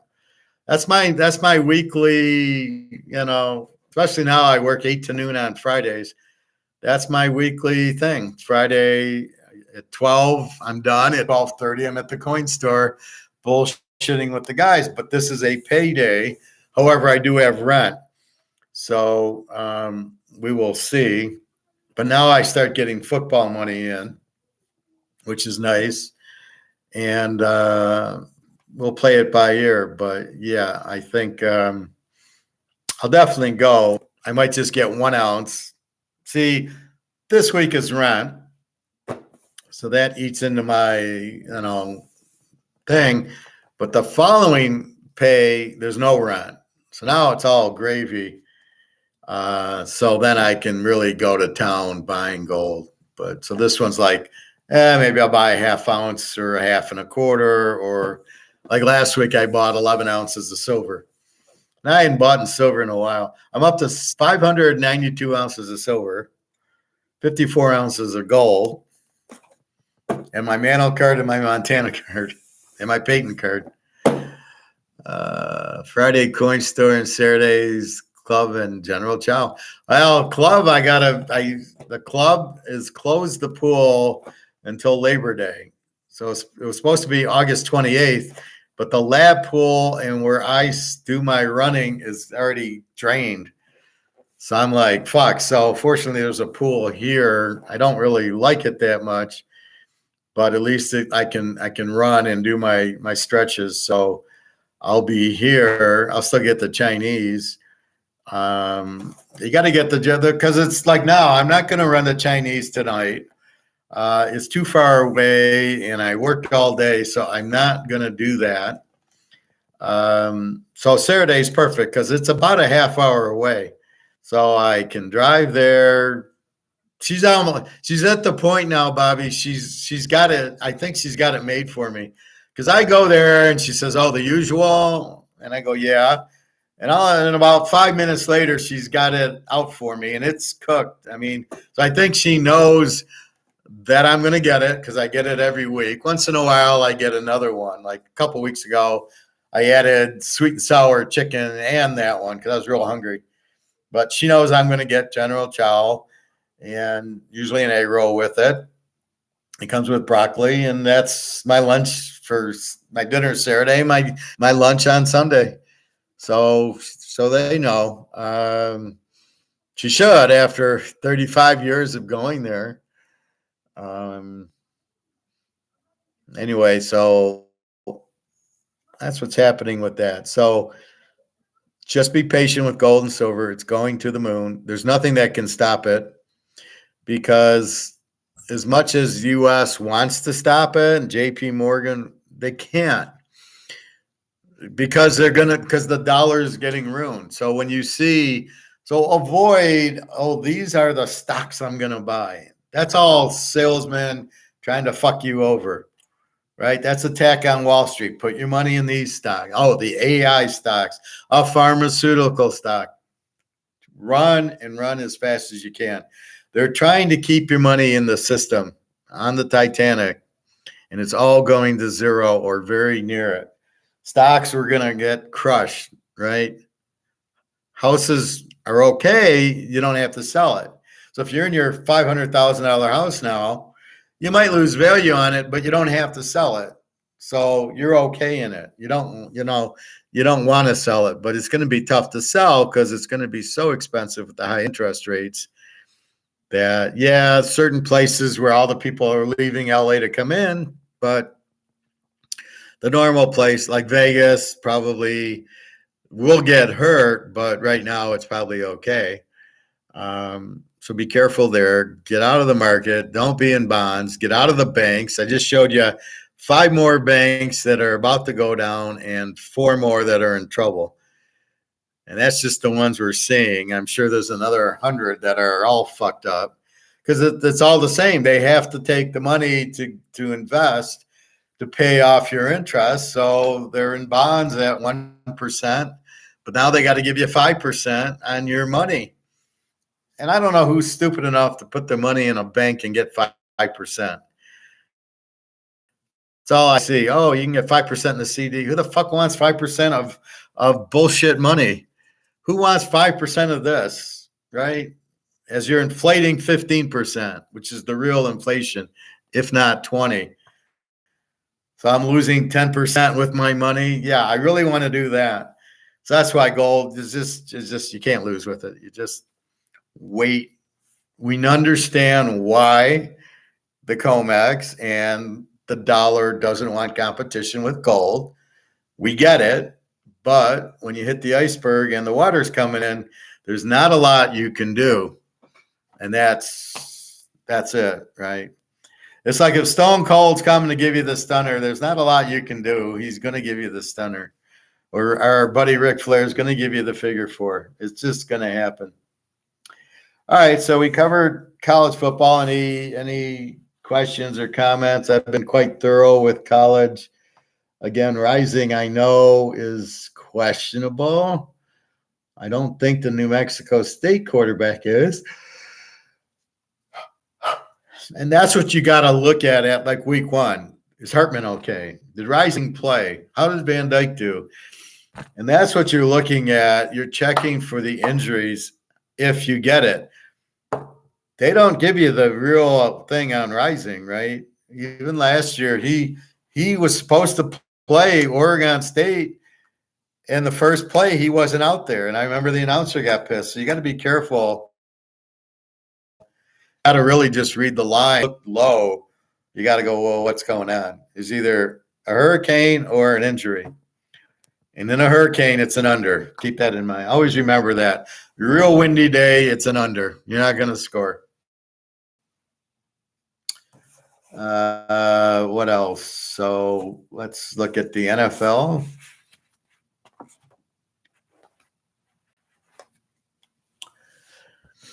So again, here's our projected starters after reading kind of what's going on. I need a house hoping my gold will buy one. How long are we going to wait? Luke, how many times? I can't tell you the answer to that.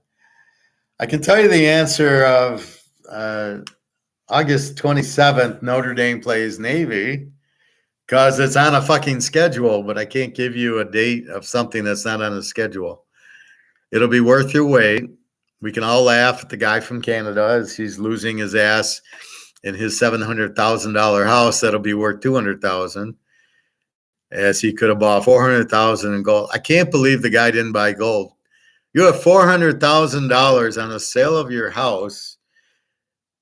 You could buy $400,000 worth of gold, which you know can only go to the moon, and you buy a house in this economy with these interest rates and the inflation, and Canada is far worse than the U.S. Unbelievable. So let's look at, we got, from what we know, Mahomes against Goff. Mahomes keeps playing in the preseason like it's a regular game. Goff hasn't made it out there yet.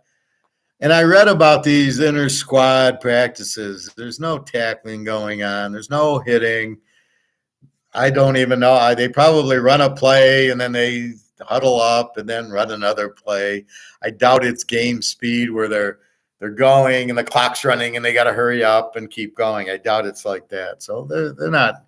Who do they think they're fooling? That Goff's ready because he's in the inter-squad practice? Bobby, maybe we all wake up tomorrow to $1,000 silver and $25,000 gold. We got Christmas 4 months early. Well, it's going to happen. And this BRICS is another reason it's going to happen. So you've got BRICS forcing the issue. You've got the inflation forcing the issue. So between the two, people will pull their money. That's going to kill the market and the banks. And when these 5 banks go out, everybody, all the foreigners with $36 trillion, they're going to pull their money out of the stock market, out of the banks. Here comes gold. See, once people realize the dollar is worthless and the only where I can go is gold. Once people realize that, they haven't realized it yet because they're a bunch of morons. They don't get what's happening. So they don't know to pull their money, and they don't know they're in stocks. I'm in an oil stock. I don't like gold. Da, da, da, da, da. Well, buddy, you're going to like gold soon. So right now you're not in gold, but you're going to be, because it's the only answer. Crypto. Well, crypto's not an answer. It got buried today, I hear, but what's the value of crypto? It's in dollars. Okay, so gold's in dollars. Yeah, but if you take the dollar away, gold's still got a value in gold. Crypto doesn't. What are you going to value it in Bitcoin? And what's the value of Bitcoin? It's $25,000. And the dollar's zero, Bitcoin's zero. The dollar's zero, gold does not go to zero. Gold goes to the moon. So people will realize, once people realize that, it doesn't even need BRICS to go on the gold standard. It just needs nobody wants the dollar is really the bottom line. When nobody wants the currency, it's done.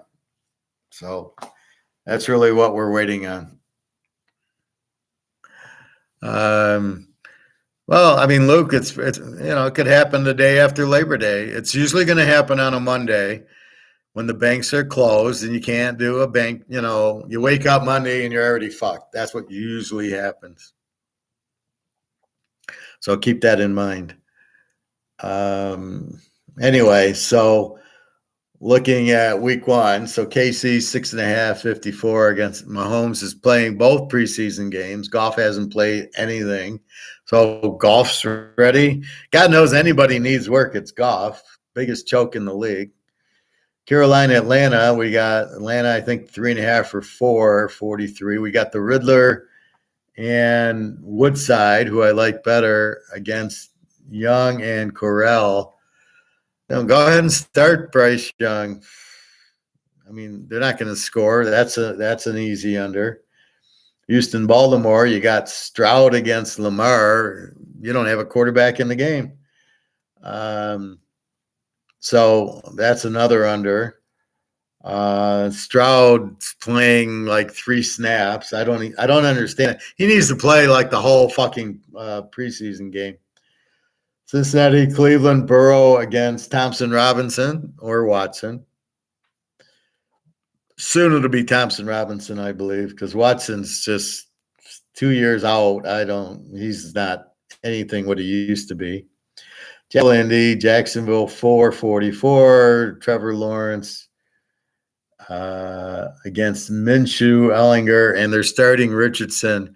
But he didn't play in the preseason, so he's okay just playing in these inter-squad games. That'll get him ready. Oh, my God. That's like, to quote you, Bobby, that's like hitting batting practice softies and not seeing the pitcher, and you're ready to go play. You're ready to hit, and you haven't seen a 100-mile-an-hour fastball yet. Okay. Tampa Mini 6.5, 46. They've named Mayfield a starter. They're supposedly both playing this weekend, Trask and Mayfield. Trask has looked very good against Cousins, and God knows he needs to work, but he hasn't played preseason either. Bobby, the Carolina-Atlanta game and the Jackson-Indy game are 2 most garbage games of week 1. Shake my head. They should not even televise those. Yeah, well, I don't think anybody's going to pay to watch them.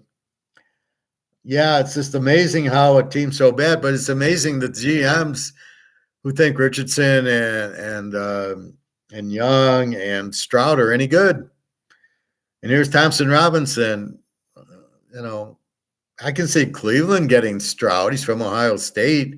He can learn behind Watson, but Thompson Robinson's better than Watson. He should be starting. They'll wait 6 or 7 games. They'll put him out. They'll start winning. And they'll go, if we would have played Thompson Robinson the whole year, we'd have made the playoffs. Tennessee, New Orleans 342. Tannehill looks like he's going to start, and it'll be Carr for New Orleans, I'd imagine.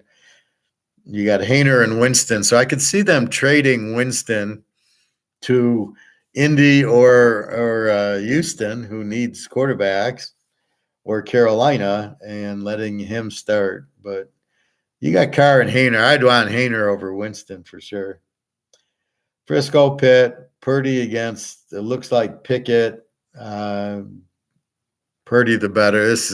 There won't be a lot of points there.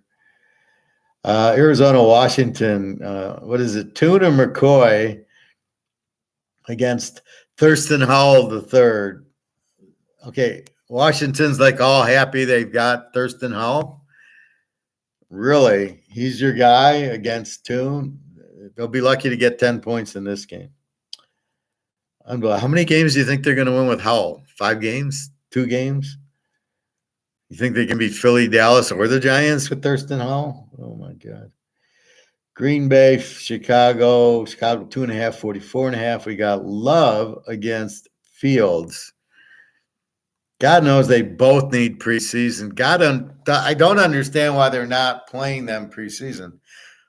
You've got Fields. The guy can't throw for 20%. Why isn't he out? He might get hurt. Who cares if he gets hurt? Guess what? When he starts running 30 times a game, he's going to get hurt like he did last year. And you won 3 games with his style. So I don't get that. We've seen it with Hurts. We've seen it with Lamar. You're not going anywhere with this. Anyway, so I don't know what to do with that.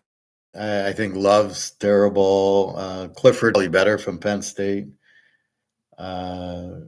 Oakland, Denver, we got Garoppolo against Russell Wilson and Sean Payton. Gotta like Denver. Miami, San Diego, you got Tua against Herbert. I looked at this stick guy. I go, who the fuck is this stick guy? He's quarterback in the pre. He's from North Dakota State. He's another Carson Wentz. He's terrible. So they better hope Herbert doesn't get injured. So it's Herbert against Tua. Tua will be there until he gets his next concussion. Philly, New England, Philly 446. We got Hurts, and we've got Jones and Zappy. So, of course, they're starting Jones instead of Zappy. You got what the fuck?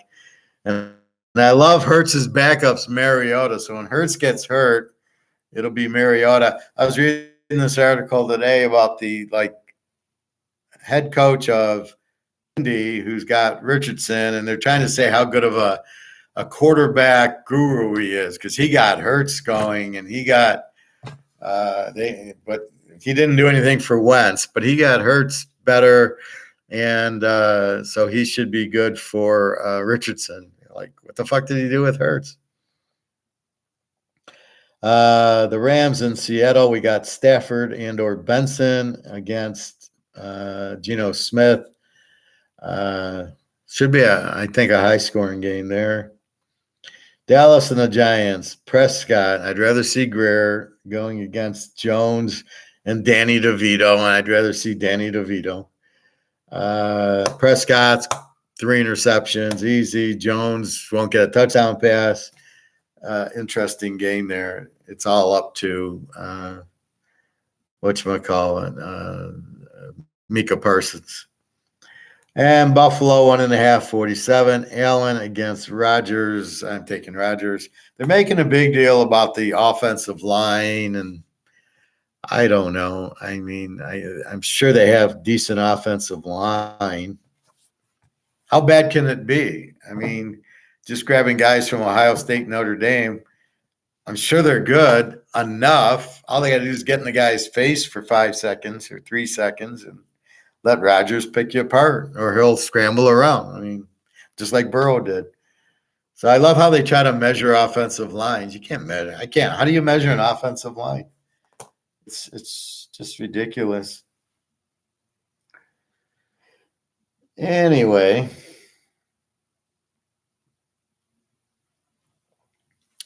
what else? Nothing from the doctor. A little tired today. I had a little headache at like 5 in the morning. I'm immediately thinking too much sugar. I had an ice cream last night, and I don't know, does it really do anything to me? But I get so paranoid knowing I shouldn't eat sugar. But there's points in time that you're like, okay, I got to have an ice cream. And then who knows when you're sleeping what the fuck's going on in your mind. So I haven't had any sweets today. What else? Labor Day coming up, football coming up. So I will be doing a football show probably Friday just to go over the 26th, because the 26th is Saturday. So I'll do the Friday, the 26th, and cover the first. And then Saturday, we'll look at line movements and see if we can, let's see if there's anything. Utah's on the 31st. So we'll re-up on Rising, but it's still 5 days after that. So Notre Dame, New Mexico State, Ohio, Hawaii, USC. So if there's anything that comes up, if we see some strange line movements, again, a lot of these are algorithms, so they go up for no reason. They go up because the numbers, and that's why we pick them apart, because we don't look at the numbers. We look at the game. We look at the matchup. It's far more important. I'm feeling hungry now, but don't want to eat this. Just have some water. You'll be surprised. A lot of times you're hungry and you're really just dehydrated. So if you just have a couple glasses of water, throw a little lemon in there, cinnamon, or some tea or coffee, that you're not hungry anymore. I'm feeling a little tired, but probably from not sleeping. I got up at 5 in the morning. Can't wait for football. Yeah, nope, it's finally here on Saturday, the 26th. We're at the 22nd. Finally here, then it'll be Labor Day. So I am off on Monday on Labor Day. And then, so I will be probably going to Berlin, where I'll do the class from there. I'll be right there. I want to get right to BRICS. So I texted Daria today, and I said, so what's going on with BRICS? You're right there. You're in Russia. What's Putin doing? Can you buy gold for us? So we got an in in Russia. Maybe Daria can buy us all this gold cheap. Or, can you find his stash? Where's Putin's basement where he's got all his gold? Kind of walk out with a few gold bars. See how far you get with it. So this will be interesting. I don't think their currency is for us as much as it's for banks. So it's for Russia to buy from China is the intent, and then down to the bank level, but not for us to go into the bank and say, give me, 10,000 gold back rubles or bricks. I don't think that's the intent of it, but I am curious. If I do go to Berlin, I want to go to Switzerland. I want to talk to Egon. I'd love to meet Egon. That would be cool, right? Meet Egon, have lunch with him, talk economics with somebody that actually can understand what the hell we're saying. Isn't a Keynesian. I envision asking him for a job at his Matterhorn, saying, well, you gotta need an Austrian economist. You're Austrian. How long are you going to go to Berlin for? I don't know. I'm going to check it out. I got to talk to. What's funny is Jenna's going back home to Ukraine Saturday. And I'm like, why are you going home? I mean, it's free. There's no rent. So she's literally, what is she running home for? Now, I didn't ask her this question, but it's like, where do you have the gold and silver? Is it in the Ukraine or do you have it in your purse? And I kind of hope, I don't know what I hope, but I just hope she doesn't, the war doesn't interrupt our goal. I kind of joked to her, well, if somebody's going to shoot you, you say, wait a minute, I got gold, I got silver here. Here's an ounce of gold, don't kill me. And they probably wouldn't, but don't know. That's what I'm waiting to, so I'll see. But I might go for a month. If I have no hotel and it's just food, I got to eat food here anyway. Now, I don't know how expensive things are in Berlin. Like Chinese food, do they have? Although I don't know what to do in Berlin. When am I going to go see Hitler's grave? Here's where they burned him. Here's the bunker. Here's where they goose-stepped around. I mean, I don't know. What do you see in Berlin? What do you want to see there? I don't want to see any history. So I don't know what I don't know. To get away to see Jenna, but we'll see.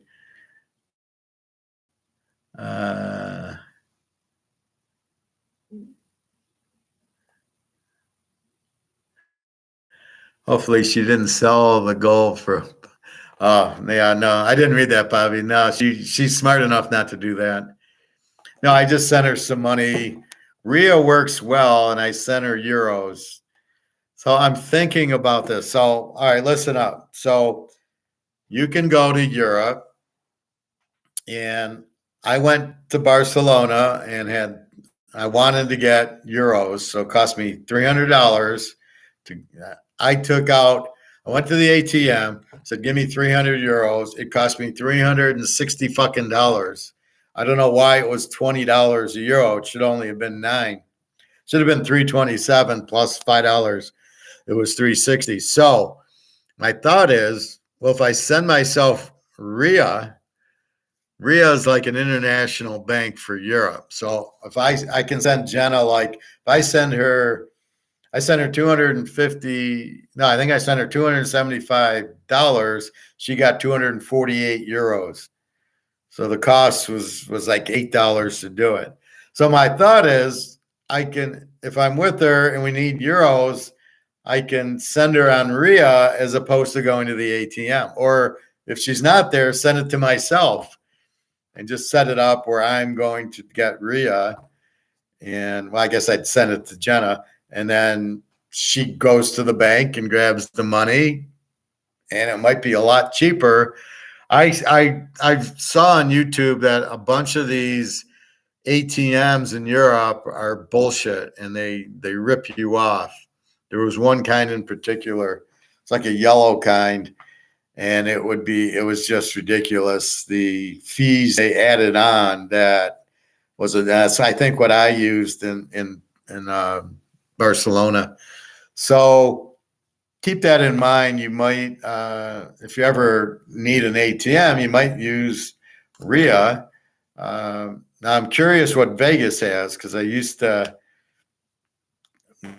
just pull money with my debit card. So I don't think did I use an ATM for that? I don't know, probably, but it wasn't much of a charge. Versus taking $1,000 and saying, give me euro. I don't know how much that's going to be if I go to a bank and say, all right, so I get 950 euro for the $1,000. And then what's the charge for it? So I gotta calculate all that. But normally when you're there in Europe, it's all credit card, debit card. The only time you need euro is sometimes for a cab, but I think in Germany you wouldn't. It was mostly Portugal. The cabbies didn't take credit cards, but in Barcelona they did. So most of the time you just use your debit card, credit card. But because we were with her friends and the guy would pay, and then I had to pay him 100 euros, I'm like, this guy's killing me because I don't want to. I lost $60 getting euros, where if I just use my debit card and my credit card, it cost me $3 at the bank or whatever, whatever the FX rate is. So keep that in mind. So I'm kind of calculating all that and seeing what's the best way, because that's what I do. Hopefully I'll find a spot in Berlin when they show LSU whipping Florida State. I don't know. I'll probably still be here for that. I used my credit card over there in Barcelona. I think it was all converted. I tried to convert at the airport, and it was way too much. Yeah, that's what I found, Luke. Those yellow ATMs in Barcelona, I mean, they just killed you. But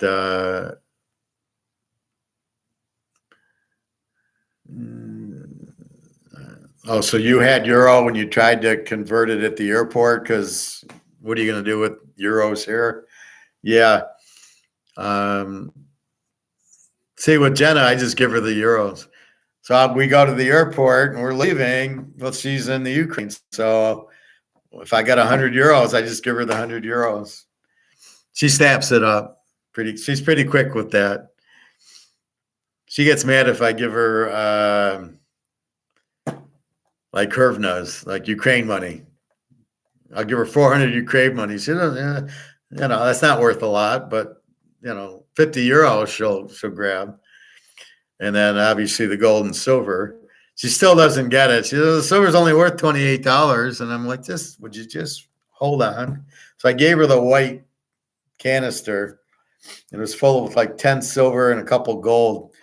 And so she can put all her gold and silver in the one canister and just lock it away wherever she locks it. No, try to convert USD for euro. Yeah, you're not going to get it depends where you go, but I wouldn't try the airport. I guess it would probably be best to go to the bank. But I usually, I only cash 100 euro, and then I paid the cab driver in euro. And then I think at the airport I use euro. And then we went, we went Barcelona to Philadelphia, so it didn't matter. But yeah, I mean, if I'm at the airport, I'm using euro there. And if we would have went to Frankfurt, so like when I went to Portugal, I went Lisbon to Frankfurt back to Detroit.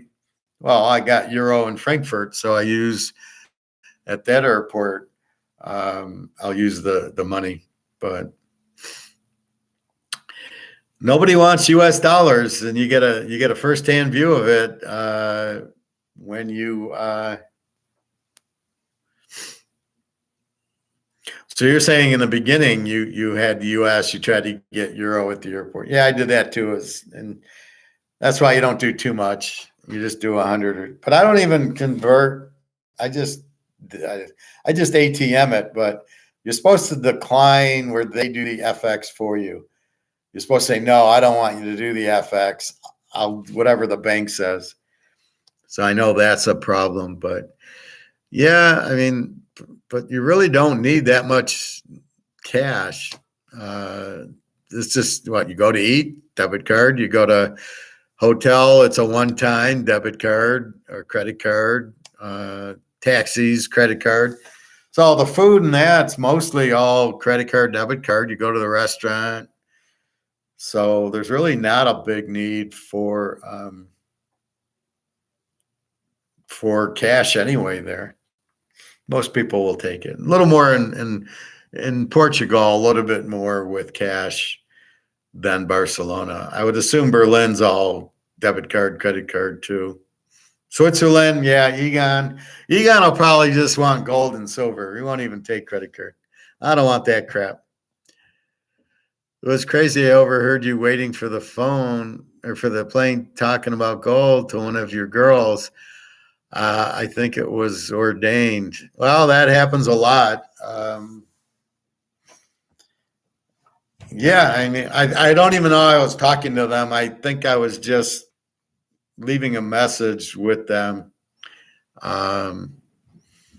saying it, because a lot of times on WhatsApp, I just talk, and I was bored and it was early and I was tired. So instead of texting, I can I can actually leave a voice on WhatsApp, and then it's a lot easier. Like a lot of times to try to explain something to Jenna, I just say, "Hey, do this, do that, do this." Much easier than trying to type in, and then she's got to understand it. She speaks English. The Russian girl doesn't, so this is going to be creative when I meet her. The Romanians speak English, so it's just really the Ukrainians are pretty good at speaking English, but not the Russians. So that'll be curious. Anyway, yeah, it was. Well, that's how fate happens a lot, Luke. Yeah, that's why I'm saying, like the kid in the hot tub who's getting married, and I says, well, what if she's not the? What if you meet another girl? Like, are you sure you want to get married to this girl?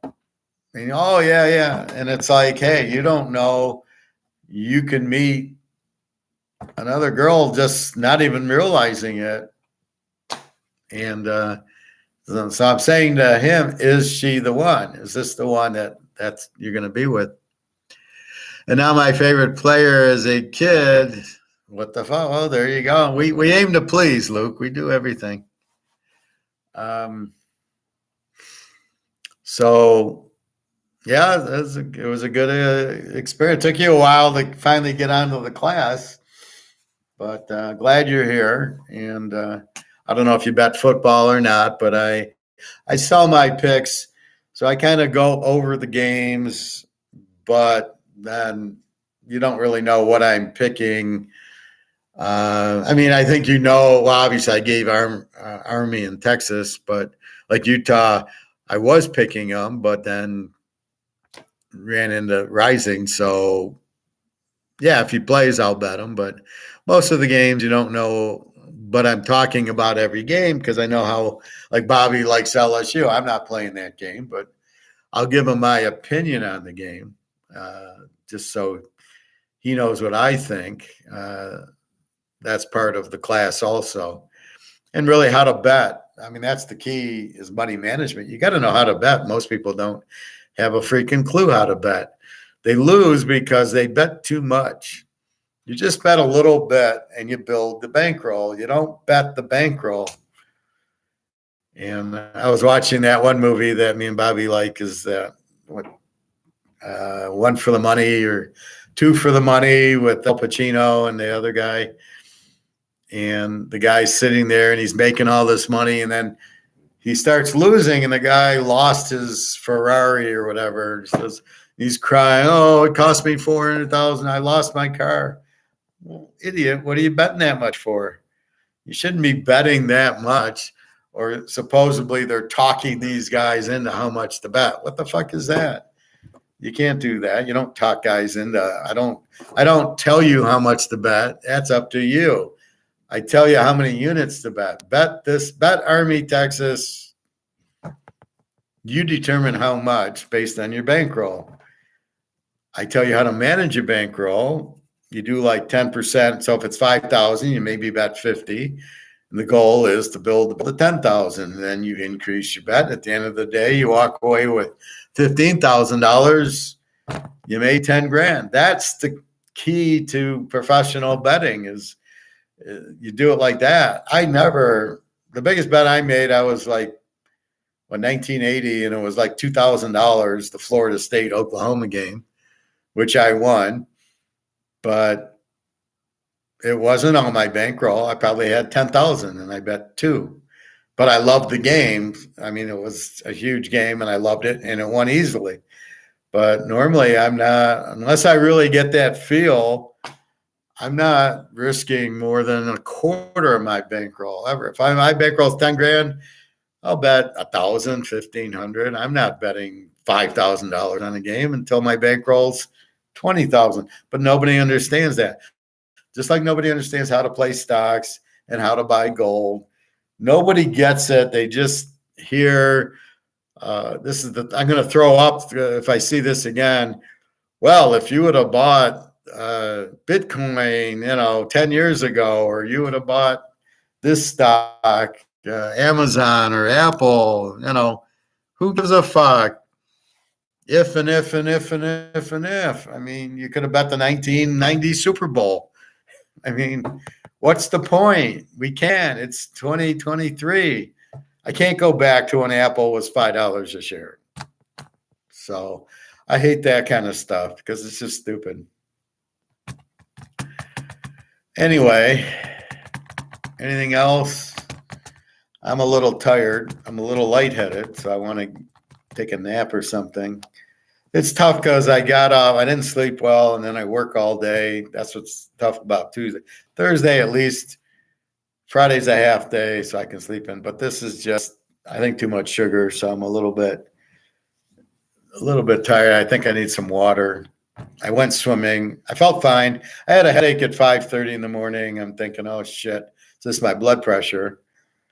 And but I didn't have one all day, so that's good. All right, I am out. I'll give you another minute or two for questions, comments. I probably got like Phil and Andrew, and I'm asking for comments, and none of them can give me a comment. They're all blocked. Anyway, I will see you Thursday. I don't know we'll have anything on Rising by then. I think we won't know until the game is the 26th. No, the game is the 1st. I would bet we won't know. It's 8:31. I bet we maybe know 8:30. And all I can tell you is on 8:31, lost the line. If it goes back to 7, he's playing, we'll bet it. If it sits there at 5, they just don't know. And then, how good is the second string? Can the second string quarterback win the game? Because they're going to be so fired up. A red out. They have such a strong defense, a very good running game, and a very good tight end. So they should be able to win. All we're asking them to do is win with the second team. Florida is not Georgia, and they're not, Tennessee. I mean, this is Florida here.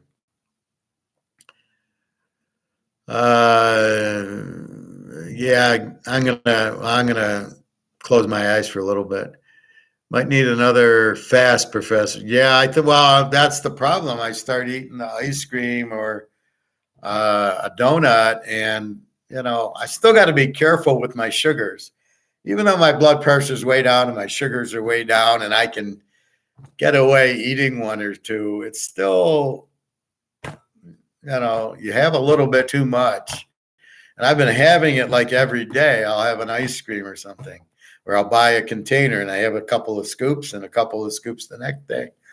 And I can't do that. I will not be in good shape if I have too much sugar. But when I'm out of the sugar, I'm feeling fine. So I got to save myself for the girls. Bobby, thanks, Professor. See you Thursday. Okay, Bobby. If I get any updates on Rising, I'll let you know. But all we can do is look at the spread. The spread tells us what's going on. So if something moves funny, then we start asking the questions. Goody, Bobby, to Luke. Okay. All right, guys. I will see you Thursday. Have a good night. www.teaserking.com if you're going to buy the week or the month or the year. The year is very affordable considering it's $750. It's like $30 a week. My normal week's $100. We'll keep an eye on BRICS. Hopefully we'll have more for you. Well, the meeting goes Tuesday to Thursday, but it's in South Africa, so it's 8-9 hours ahead of time. So by noon, it's already the whole day's done at BRICS land. So I've been watching. We'll probably get something. Hopefully Mark McGuire will tell us Friday what happened. If he doesn't have a stupid guest on, or Alligator, or somebody, probably Alligator, will tell us. He didn't write his little column last week, so hopefully this is what happened. You just want a wrap up from Alligator or Egon. All right, I am out of here. www.teaserking.com. Have a nice night. See you on Thursday, and be safe. Not too much sugar now. All right, take care.